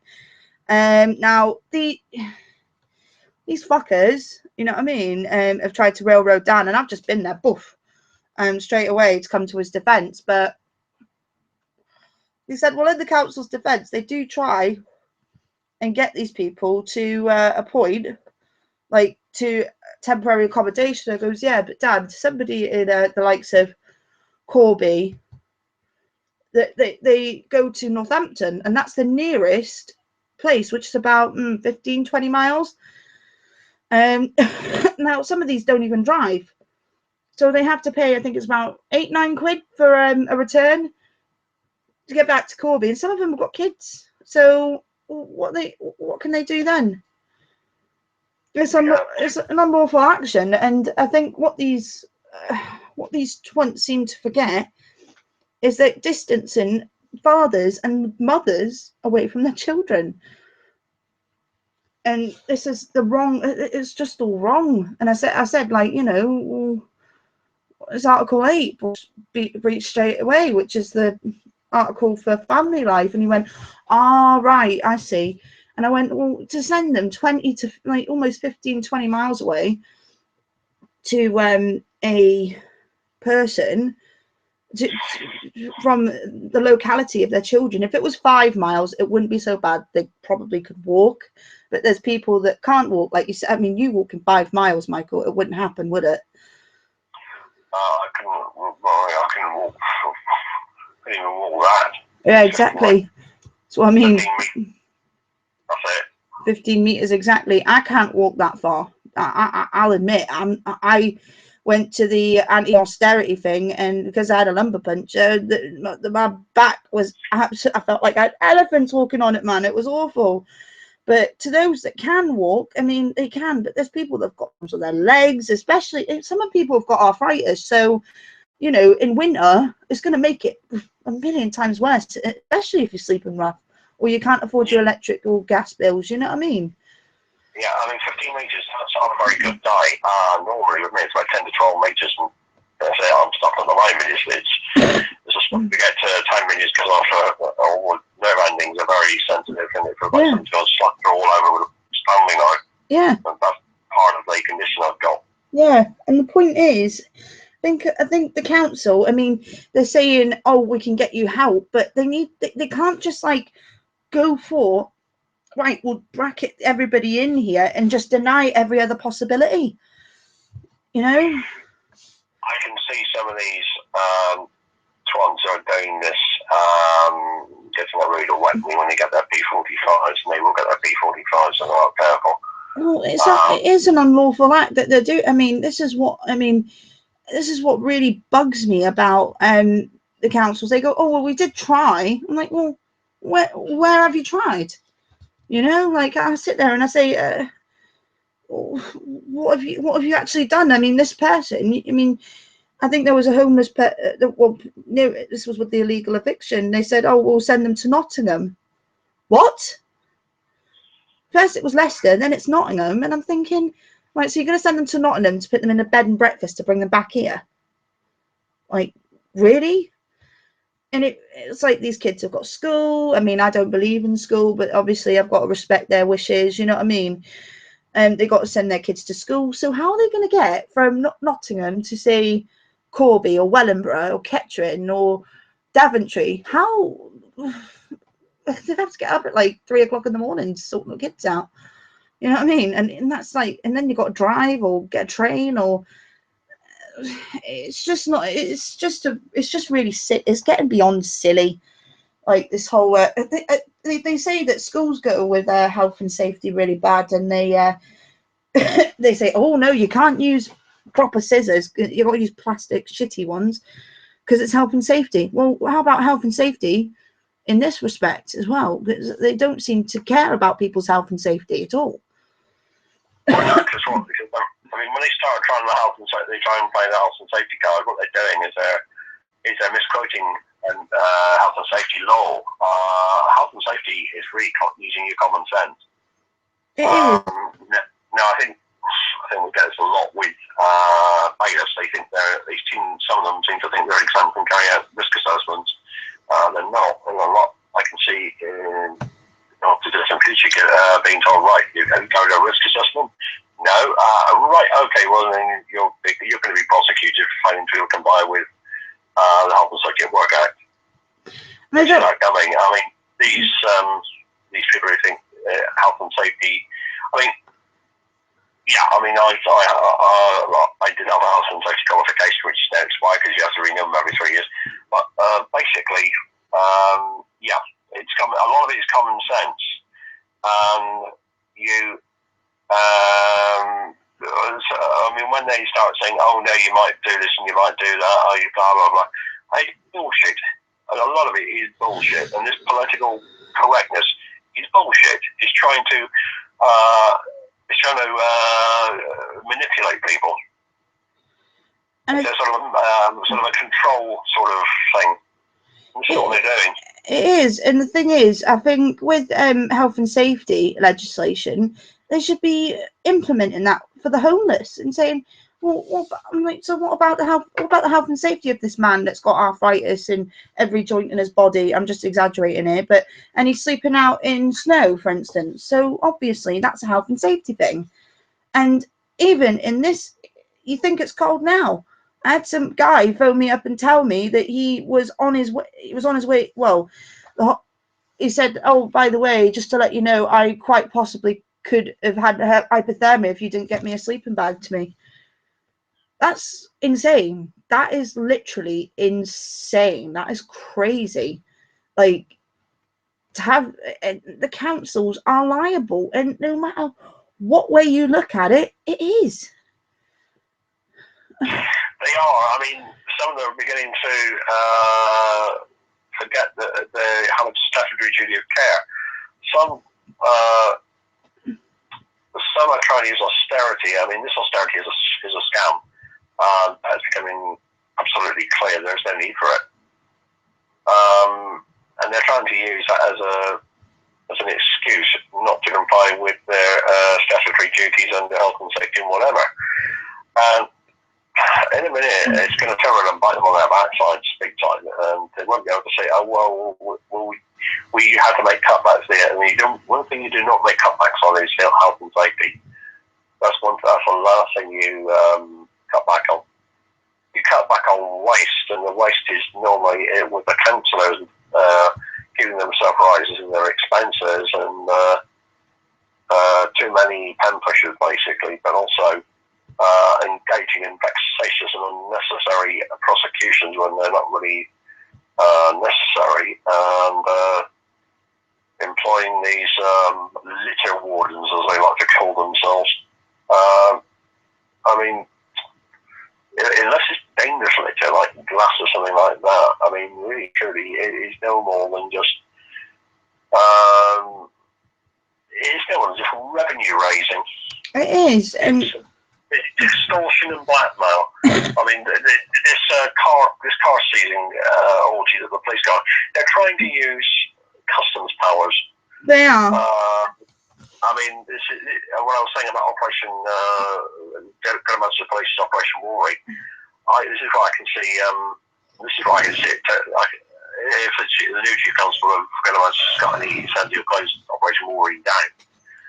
I mean, I think you've realised this as well. Section 165 of the Road Traffic Act is being abused. And it is God, yeah. I got stopped the other night, and I yawned when he said the Road Traffic Act. I don't really pay much attention to them when they start saying that. Mate, you done? And they just go, what? But I had a Northants officer shit his pants, to be honest.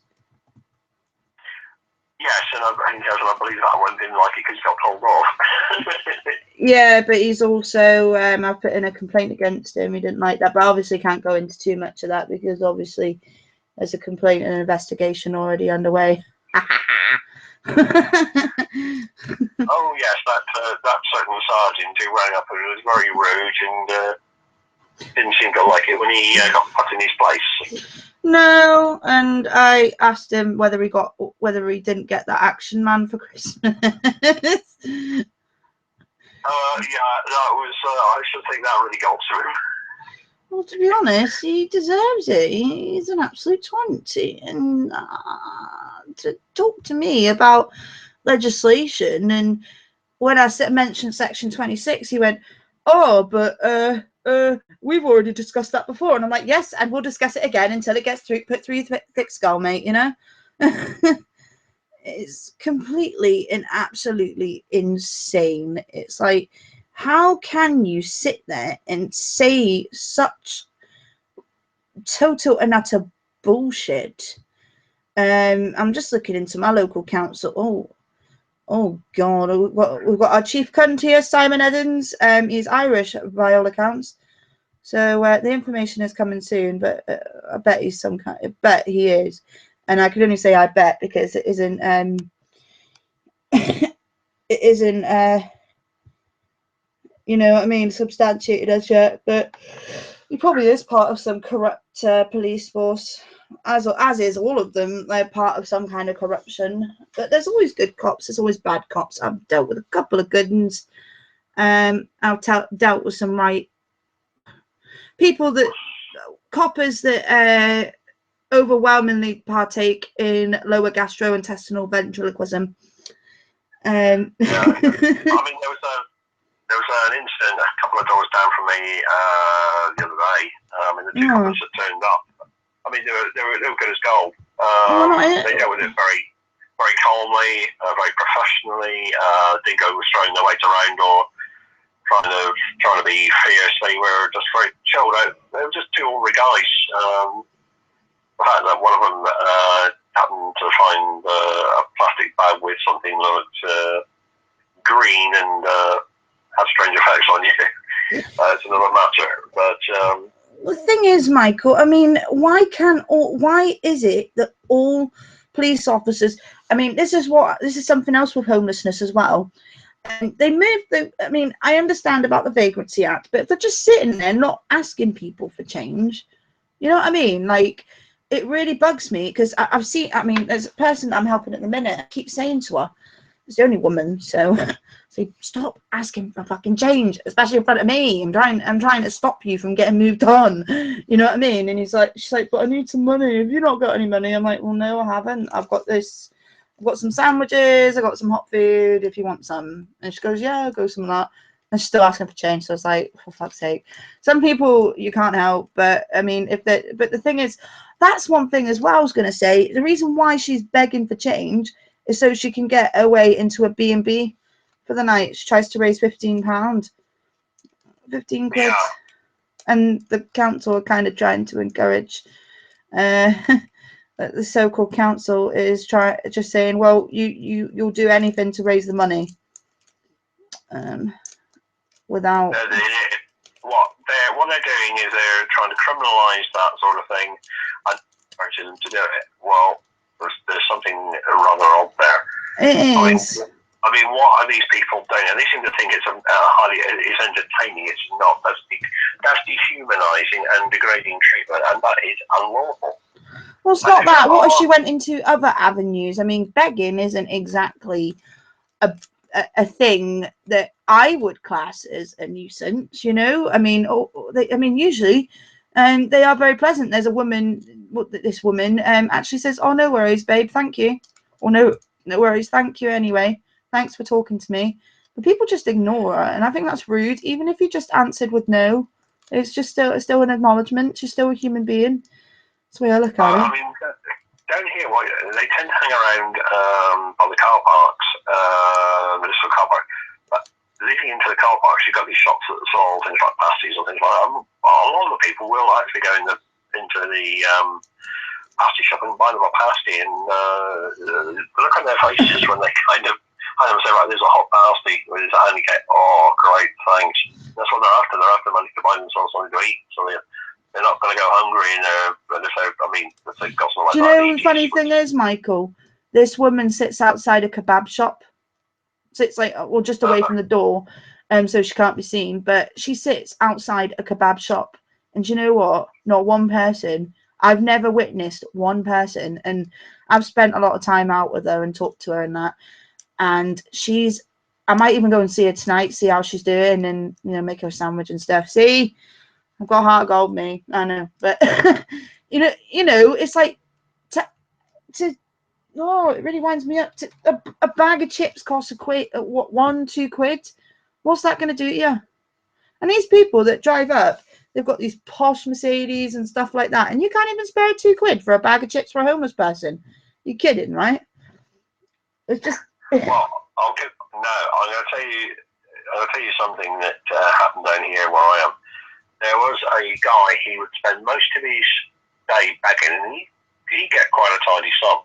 Well, one copper decided, I've been watching him, and he was getting a bit suspicious. So he sorted it out with his superintendent, and he kept up on him. He went in plain clothes and he did an oppo, and he followed him to a car park, and he watched him get into a Mercedes.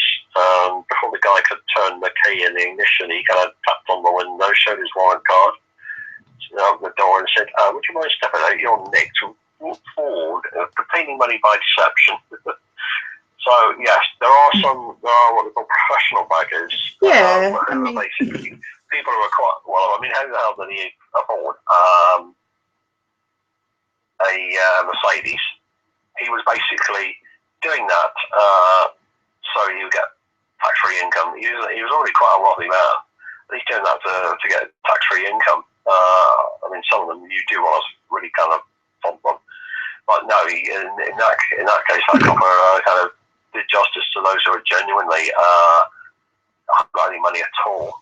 Yeah, and it's saddening, isn't it? Like, I mean, there's people that try and get. I mean, the buskers as well. Some of them are homeless, and they're really talented. I mean, I've seen a documentary where people in Manchester and stuff, and it really gets me, and it makes me think, like, what the fuck is up with this society? Like, I mean, I seen a documentary where one guy got beaten living shit out of, and his face was all swollen, and it's like, what gives someone else the right, Michael? I mean, these people, like, it's because of this propaganda on chat, like this Benefit Street. I mean, the people that made Benefit Street, I personally want to give them a slap, to be honest, because a lot of people would like to give the makers of Benefit Street a slap. It's just no more than propaganda. It is. They're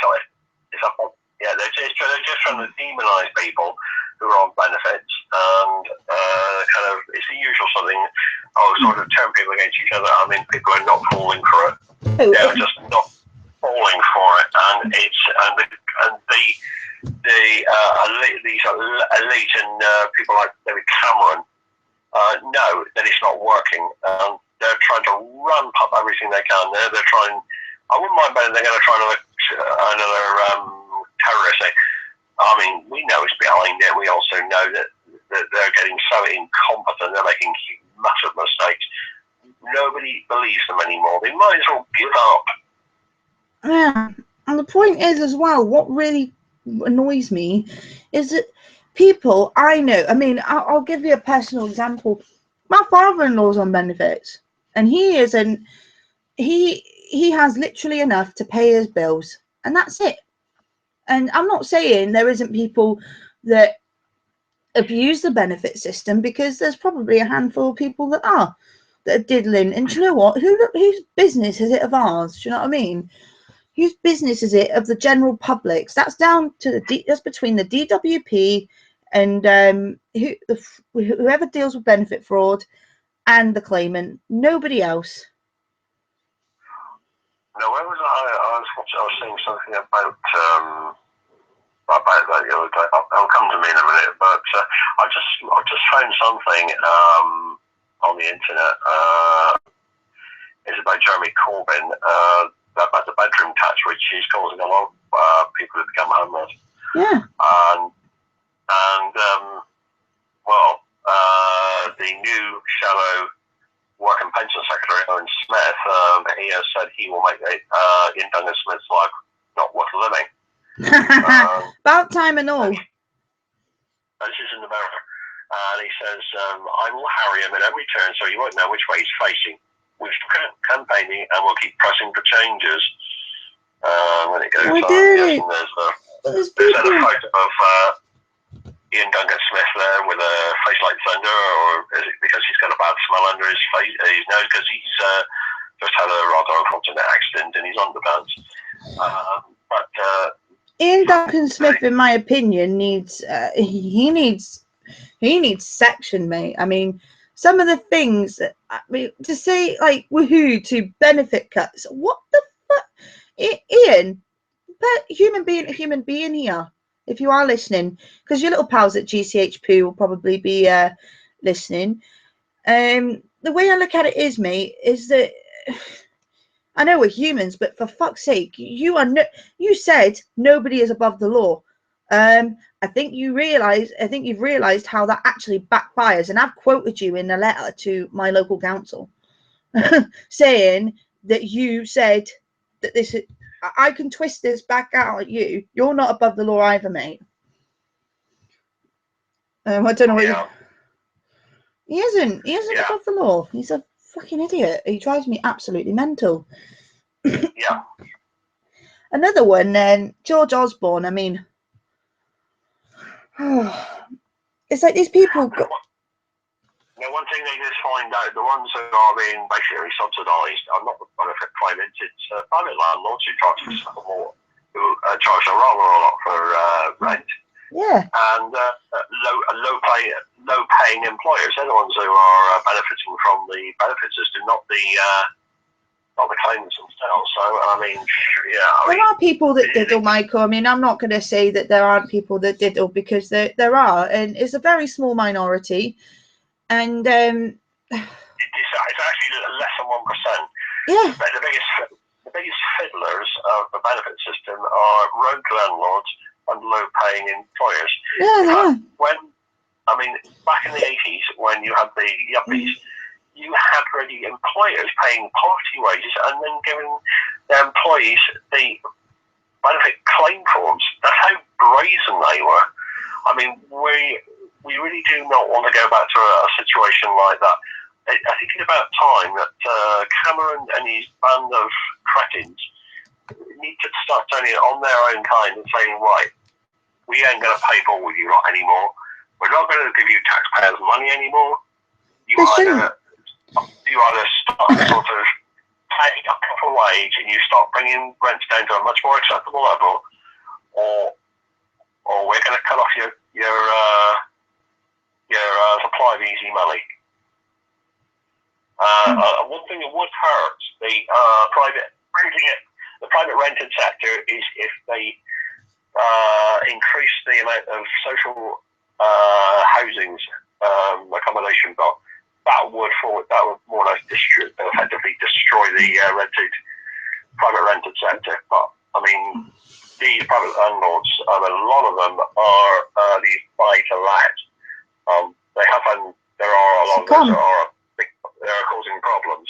I mean, you have got your good landlords who own their properties and have been doing it for a long time, and they're very good landlords. But it's just that there's a lot of problems with these buy-to-let landlords who seem to think it's just a case of covering the mortgage, and that's it.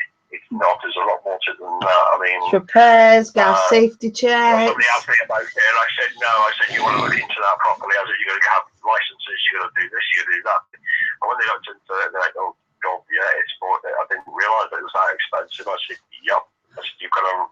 That's before you even let it." Do not go into this unless you've got something. You've got another sort of revenue stream where you can draw on that, because renting out a property for financial gain is not it's the bed of roses, and it's not a kind of, oh, I'm getting all the money, You have there are regulations that you have to comply with. One of them is that any gas appliances must be safe for yours. that has to be done every 12 months by law. Electrical safety checks, yeah, they have to be done every few years. You have to ensure the wiring is safe. They normally have to be replaced about 10 to 15 years. We have to have safety checks, and I found with one landlord, well, the legal eviction was wires hanging out the fucking walls. I was like, so this is past an electricity, like the electrician's been round and had a look at that. Yeah. Well, why is there water in between the wires, like pouring and just spat out at me? No electrician would have done that. Oh yes, they would. I'm like, right, okay. Are they registered? Are they? Yeah, thought not. No gas safety checks have been done in 7 years. I remember speaking. What was it? There was something on one of the bailiff forums. Talking about landlords and stuff, and basically, a landlord came on and said, "Well, I just kicked the person out.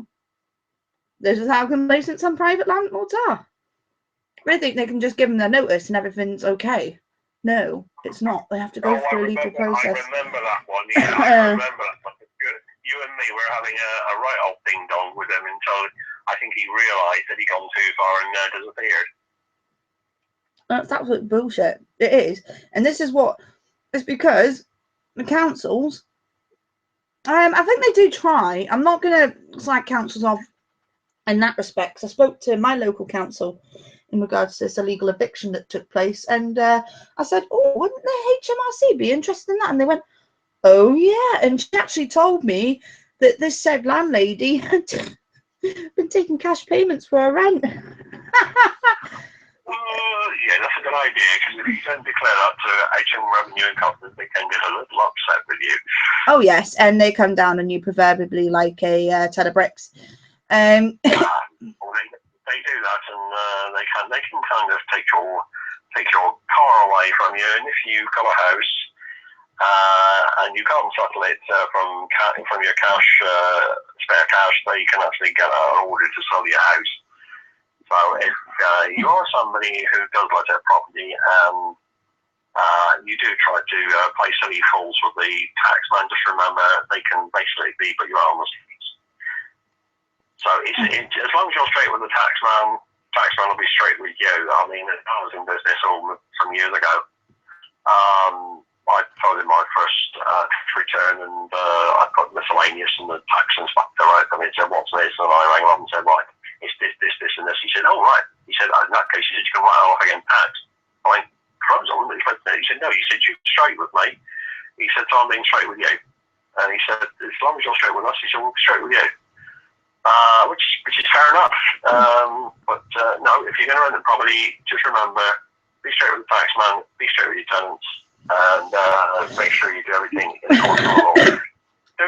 Do that, and you shouldn't have any problems. It's when you decide that you can take shortcuts and the law doesn't apply, that's when you'll find problems will start occurring, and you'll find what is it? This landlord. What is it? They sort of giving you a hard time. You'll also find you might find the police giving you a hard time.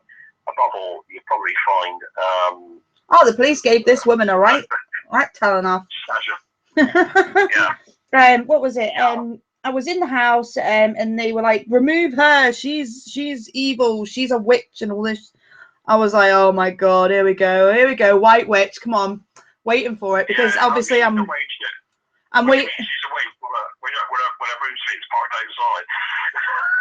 So the sergeant came into me and started speaking to me, and that went, "I know who you are." And 3 of them, there was 10 coppers, because I explained there was a diabetic, there was children, there's someone with mental health illness.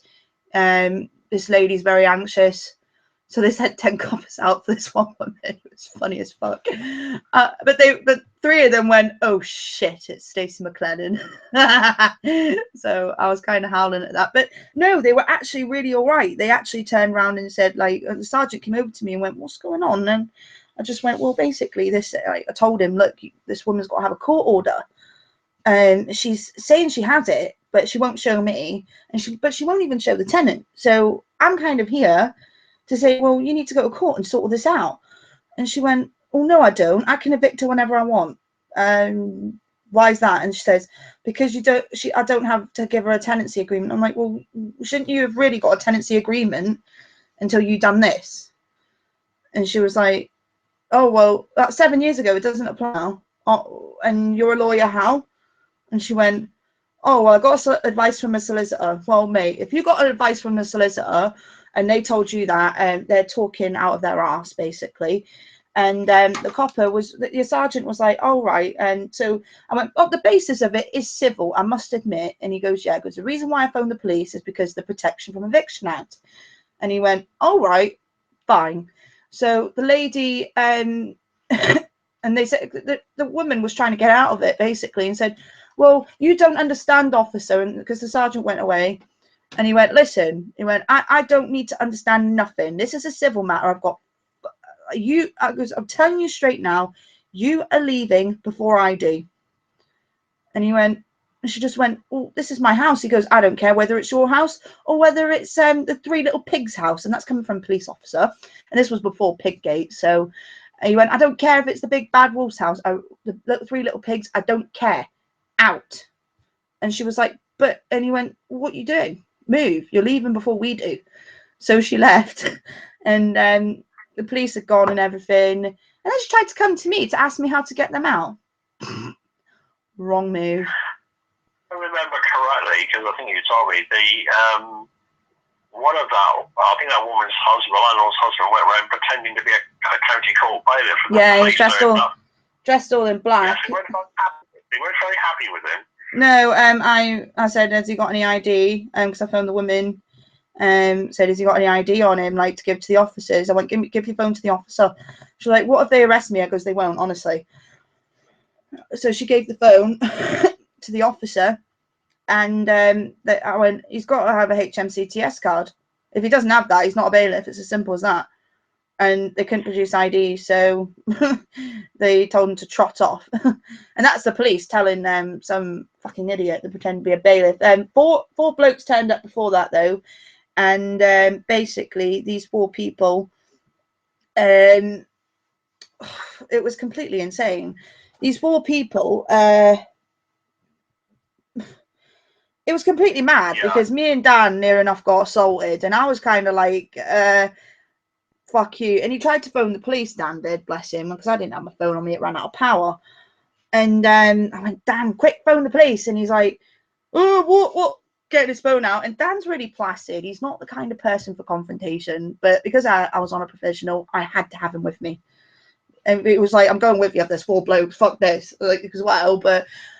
And I'll tell you what, he stood up, because one guy went to, like, push me, and he came over, get the fuck off my wife. He was going mental. Like, see Dan go like that was quite funny, I must admit. But like, I got on the guy's face that was going at Dan.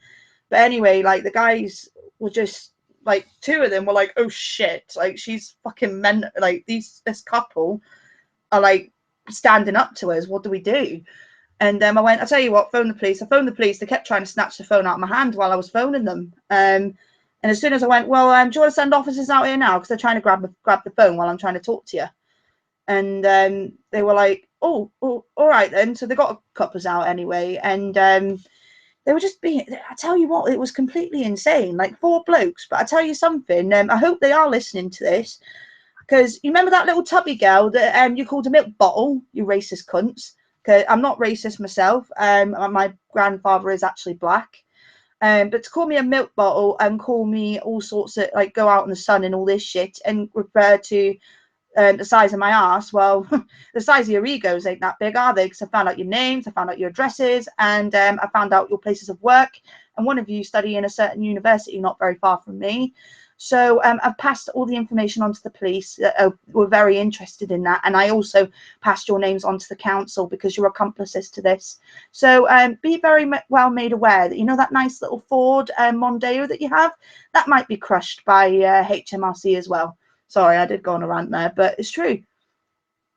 It's true. The people that done this to this woman have harassed her so badly, Michael, that they've made her move out.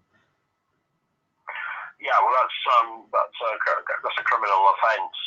If you don't do it by the in accordance with the law will catch up with the union, and when it does, it will exact its toll on you. See, the thing is, they say you might get away with it for so long, but eventually it will catch up with you. Justice will be done, and justice will be exacted. Justice will have its way, whatever. Well, see, the way I look at it is, and it is what George Vella. I mean, I love the way George is, and we've had him on the show before. George Vella says about the pen's mightier than sword. It is much mightier than the sword. I mean, I've done this when I've helped people put together a skeleton. You probably have. You put together skeleton arguments for courts. Oh, you can have some right fun with them. I did one. I did about a 6-page witness statement for somebody, and I basically had to do legal professionals. Apparently, a judge kind of looked through it, and the other side solicitor said, "Oh, we're asking for an order," and judge kind of finished reading it. And they said, "My process, no, not after what I just read in here." So, I mean, you're right. The pen is mightier than the sword. It is, and the thing is, I think a lot of people think, oh, they're gonna get aggressive when they come here and put boots on the ground. Do you know what I mean? These boots on the ground situations, and I listened to the People's Internet Radio the other night, Michael, and I agree with what Joe Hoban says. We need to stand together. And as Chrissy Morris said, fuck the bullshit of egos and all this shit. Fuck all the arguments. There's no need for it. There's no need for it. And to be honest, I mean, as you know, me and Josh, for instance, that used to be on here, I personally don't like him, but I haven't gone about slagging him off all over Facebook. Do you know what I mean? I'm not that kind of person. I had to deactivate my Facebook, but I don't agree with all that screenshotting and all this stuff. It's all we don't need it. We don't need to keep doing this.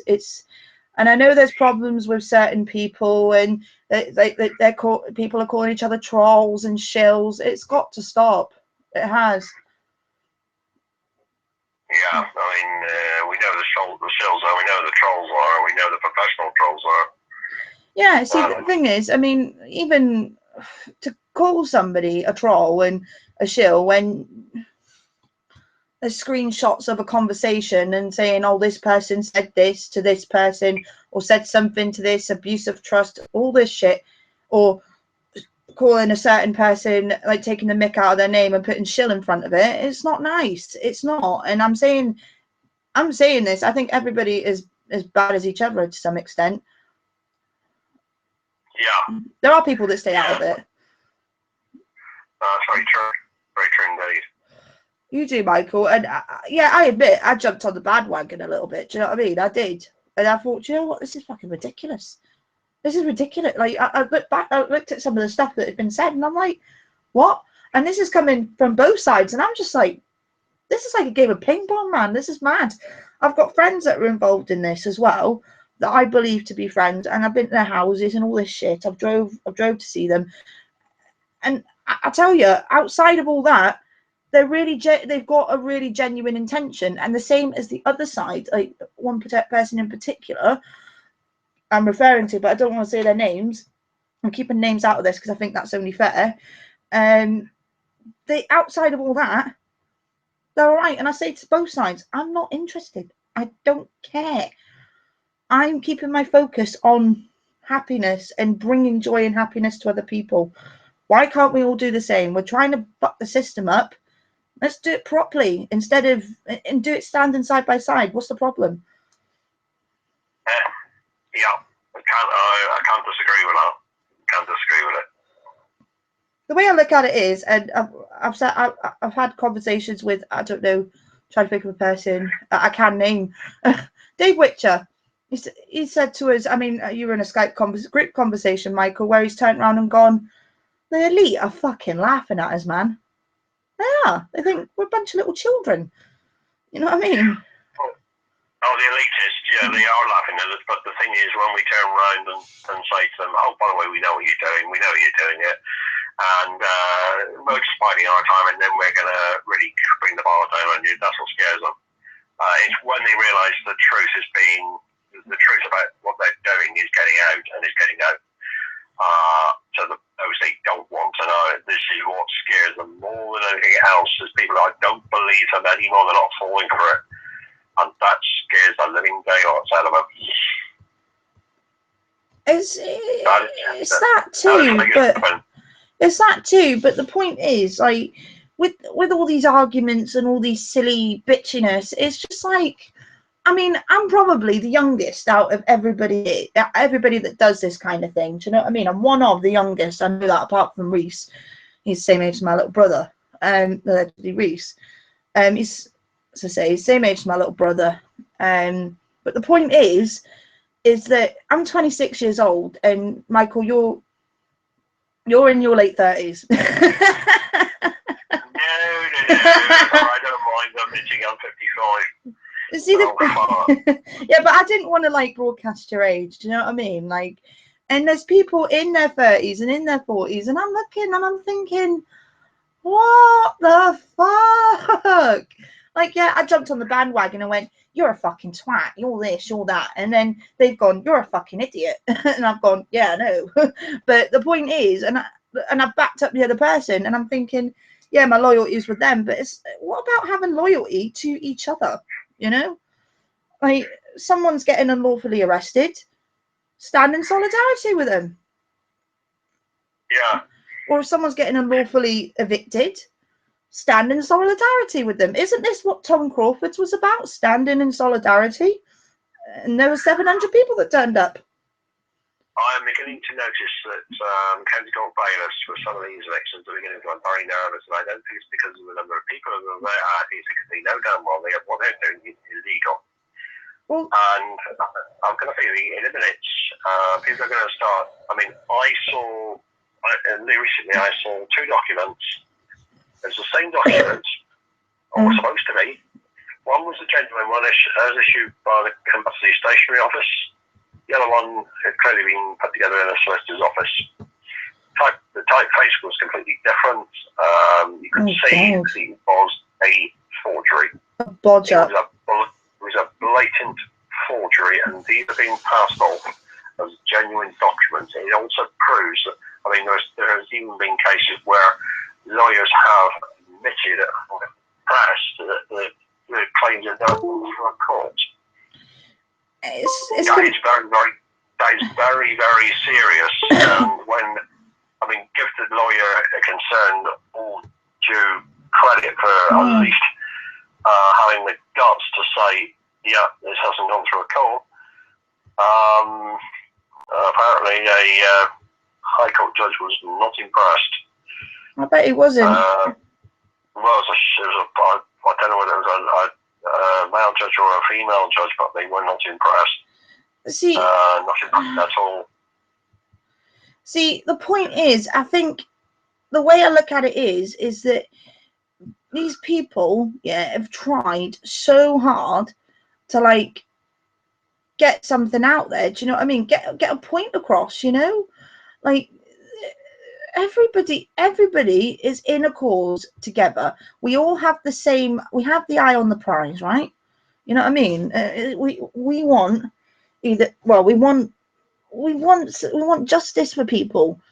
We all have the same thing, whether you're part of United Against Child Abuse, whether you're part of Unity Peace Patrol News, human rights activists, Beat the Bailiffs and the Banks, Bailiff Watching Advice, whether you're part of that, you are looking for the same goal. And that's the way I look at it. And whether you believe in common law, whether you believe that statute, well, I mean, I've said it before, statute law really kicks them where it hurts. Proverbially, if that's the right way of saying it, proverbially kicks him in the nuts, to be honest. And yeah, we do actually, excuse me, we do kick them where it hurts them most, and yes, they know where they're being kicked. Really and truly, they want to sort of, once they get one kicking, they need to kind of stop and think, right, if I try this again, I'm like going to get another kicking. You bet your ass you are. You will get, they say that to me. Some of these say it to me. Like they sit there and they go, "Oh well, fuck it," you know. They're like, "Oh shit," you know. Stacey I mean, like I said at the start of the hangout of the broadcast, and sometimes having someone like, you don't have to be built like a brick shit house to walk in and be intimidating, like, or have a council be afraid of you. You just have to know your stuff. And you know, I mean, I don't mind taking time out with people and going, right, well, this law could mean this, and I'm sure you're the same, Michael. I think the worst thing I ever heard, and it was very unwise of a person to say, it was somebody who said, or at least I tried. There was somebody who tried to do something to somebody and thought they got away with it. We got caught. Oh, that's... How the hell I did not kind of take her in the back of someone and give them a bloody good hiding, I just do not know. But I know when they went up in front of the judge, well, not the judge, more like judges now, they're called sub-entry magistrates there. And I think it was the sub-entry magistrate said to me, what did the defendant say when cautioned officer? And I said, well, do you want me to tell you? I said, because I nearly hit him. He went, what? So I said, I nearly hit him. And he said, what did he say? And I told him, I said, oh, well, at least I tried. Pity I didn't get away with it. The worst thing he could have said. He got sent down, and he was absolutely gobsmacked. 6 months he got. Well, I thought, yes, he thoroughly deserved it. The victim, who was sitting out in the public area just in case they had to come in and give evidence, I walked out and said, right, I said, you can go home. And he said, well, what's happened? I said, we've just been sent down for 6 months. The judge did not take very kindly to what he said when I cautioned. Yeah. And he went, does that mean I have to give evidence? So we said, no, he said, no, he's on his way to, he's back downstairs in the cells waiting to be taken to prison by the prison service. It's silly, isn't it? And it's not that. Unfortunately, that judge now, that magistrate as it was then, he passed away some years ago. He was a barrister by profession. But he was strict, but he was fair. And he was well known throughout London. This is when I was a policeman in London. He's well known throughout London for being strict but fair. Would you say that some people are very misinformed? Like, you know, I mean, you're an admin in quite a lot of groups, so I think I can ask you this question and you can give quite a fair answer. And you know, when you go into these groups and you see, I don't know, some people that are go in and go, well, I'm looking for a bit of advice, and they ask a question, for instance, like on housing, on bailiffs, on police corruption, whatever. And do you think it's fair to say that the people that, not all people, but some people are very misinformed, or the person that's on the post is misinformed? I'm not referring this to anybody in particular, so don't ever think that I'm just asking this because it's something that's just intrigued me there, that has just come up in my head. I think so. Sometimes I get the impression that some people are misinformed, or they've got the general grasp of what's been the problem, but they're kind of slightly off course. But some you get they come with the creaming on the land stuff, and they haven't got a clue. They're going, I mean, freeman on the land, it came from America originally, and I mean, I've seen people write things up, they're quoting American law. I said, you can't use that in England. Oh yeah, they're all common law. I said, no. I remember. I said, they're all common law jurisdictions, but they've all evolved in different ways. Now, if you look at the American one, the way it's like ours used to be, before there were massive changes in the law. I mean, ours is a problem because it's had to take account of the European Convention on Human Rights. So, to an extent, our law has been shaped by European laws, international law, which the Americans tend to be very insular, and their common law is much different to ours. the funny thing is the Chancery Division of the High Court, they do look at property and land law from around the world to see how they deal with it and see if there's a sort of a common ground. I mean, that in itself isn't wrong, and it's so in some cases it can be a good thing because it means you can look at how what is an equitable way of dealing with it. Yeah. A lot of it is a lot of it is instinct. Yeah. But with the Chancery Court, the Chancery Division of the High Court, they deal mainly with bankruptcy, insolvency, and land and property disputes. And sometimes what they'll do is they'll look around the world at other jurisdictions to see how they have dealt with a similar case. And there is a lot of people though that I find. I mean, I've commented on things that I've got knowledge in. I mean, mainly it's housing, council tax, and you know, I'm learning more and more about court fines and stuff like that. But the point is, I think a lot of people go, don't answer the door to a court fine, which I know this much about court fines. Only with certain permissions, of course, and they've gone around things the right way. A bailiff can full century for court fines. You know what I mean? I know we have gone off topic about homelessness to people with bailiff problems, but this is like the way I look at it is that people go into a tenancy and they think, and some of them get very overwhelmed. I mean, there's a guy I've got at the minute that's he panics as soon as he sees an application form. Not that he's dyslexic, it's just that he's been so institutionalized that he can't actually, you know what I mean? He can't actually do it. It's just a shame, really. So I think when you get the right help and you get the right advice, and you know what I mean, it can be a really good tool. You know? Yeah, I'm with you. Yeah. I'll Skype. I can hear. Woo. Yeah, unfortunately, it's my Skype. I've come out of it. Oh, no, it's fine. I think it was still do even if I had it switched off. Yeah, you're a popular man. But just wrapping this up, have you got any advice for any homeless people at all? Like, if they, I mean, I'm not sure whether, I don't want to judge and say, oh well, they won't be listening, because some people might be, you know. Yeah, if you're already in rented accommodation or you got mortgage arrears, don't adopt the ostrich position and bury your head in the sand. Indeed, yeah. Ask for help at the earliest possible opportunity. And I do mean the earliest possible opportunity. There is help out there. Response UK, they are there. You got some very, very switched on people, yeah. 80 Sutcliffe, Rachel Ship. Aidy is very, very experienced in dealing with these. He's Mackenzie's friend.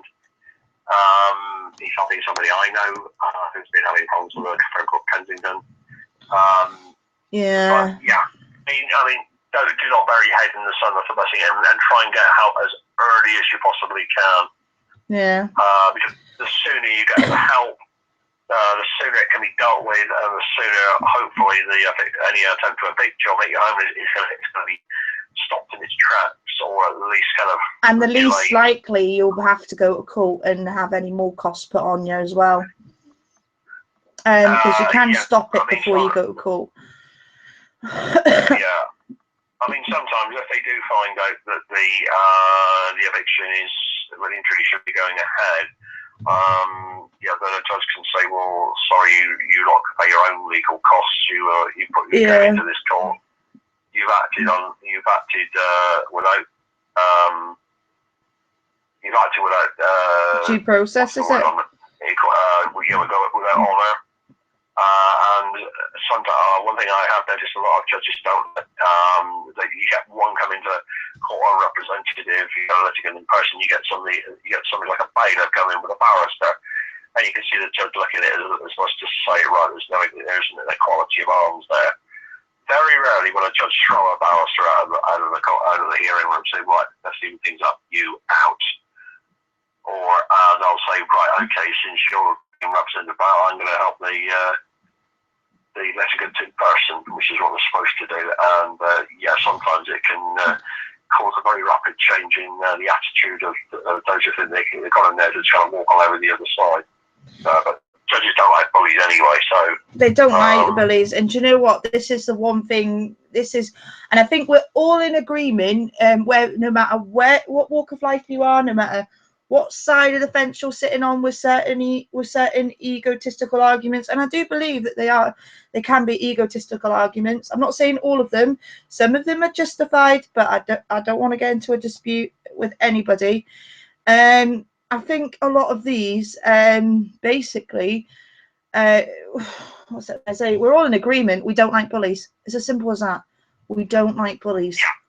No. Yeah, I mean, judges are the ones who will not tolerate them. Yeah, I mean, I've seen it in the courts. You can tell. I mean, you've probably seen it where they've told housing officers to sort of shut up. Oh, I've seen that. I've seen that. You know, I mean, I saw one. This is when the court down here with one big courtroom before they put in individual hearing rooms, and the judge, I think it's called Judge Murphy or something.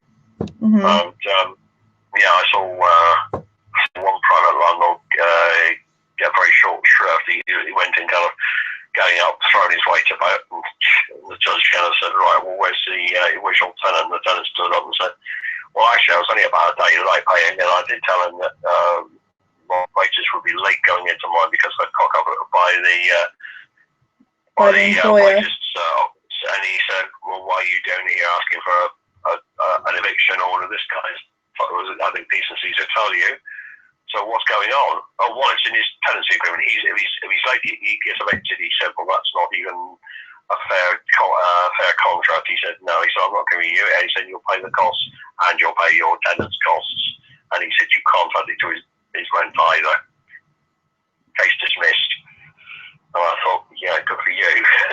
Yeah, that's really good. And the thing is, we need people to stand up and just say, "Look, I need help." There's no point in burying your heads in the sand. I'm talking about people in Northampton in particular, because we are a very private bunch of people. Like, we don't like other people.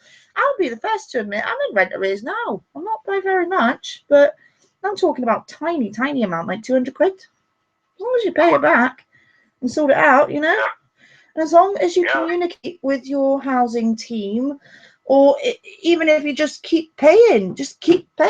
Like, the thing is, if you just start making little payments, they're going to see that you're going to do that. They'll probably contact you and say, "Look, how much are you at?" So they know where they're at, so they can tell their managers. There are some decent rents officers. Mine is a complete pain in the ass, who I literally told to shut up and get away from the door. If she didn't, then I would call the police.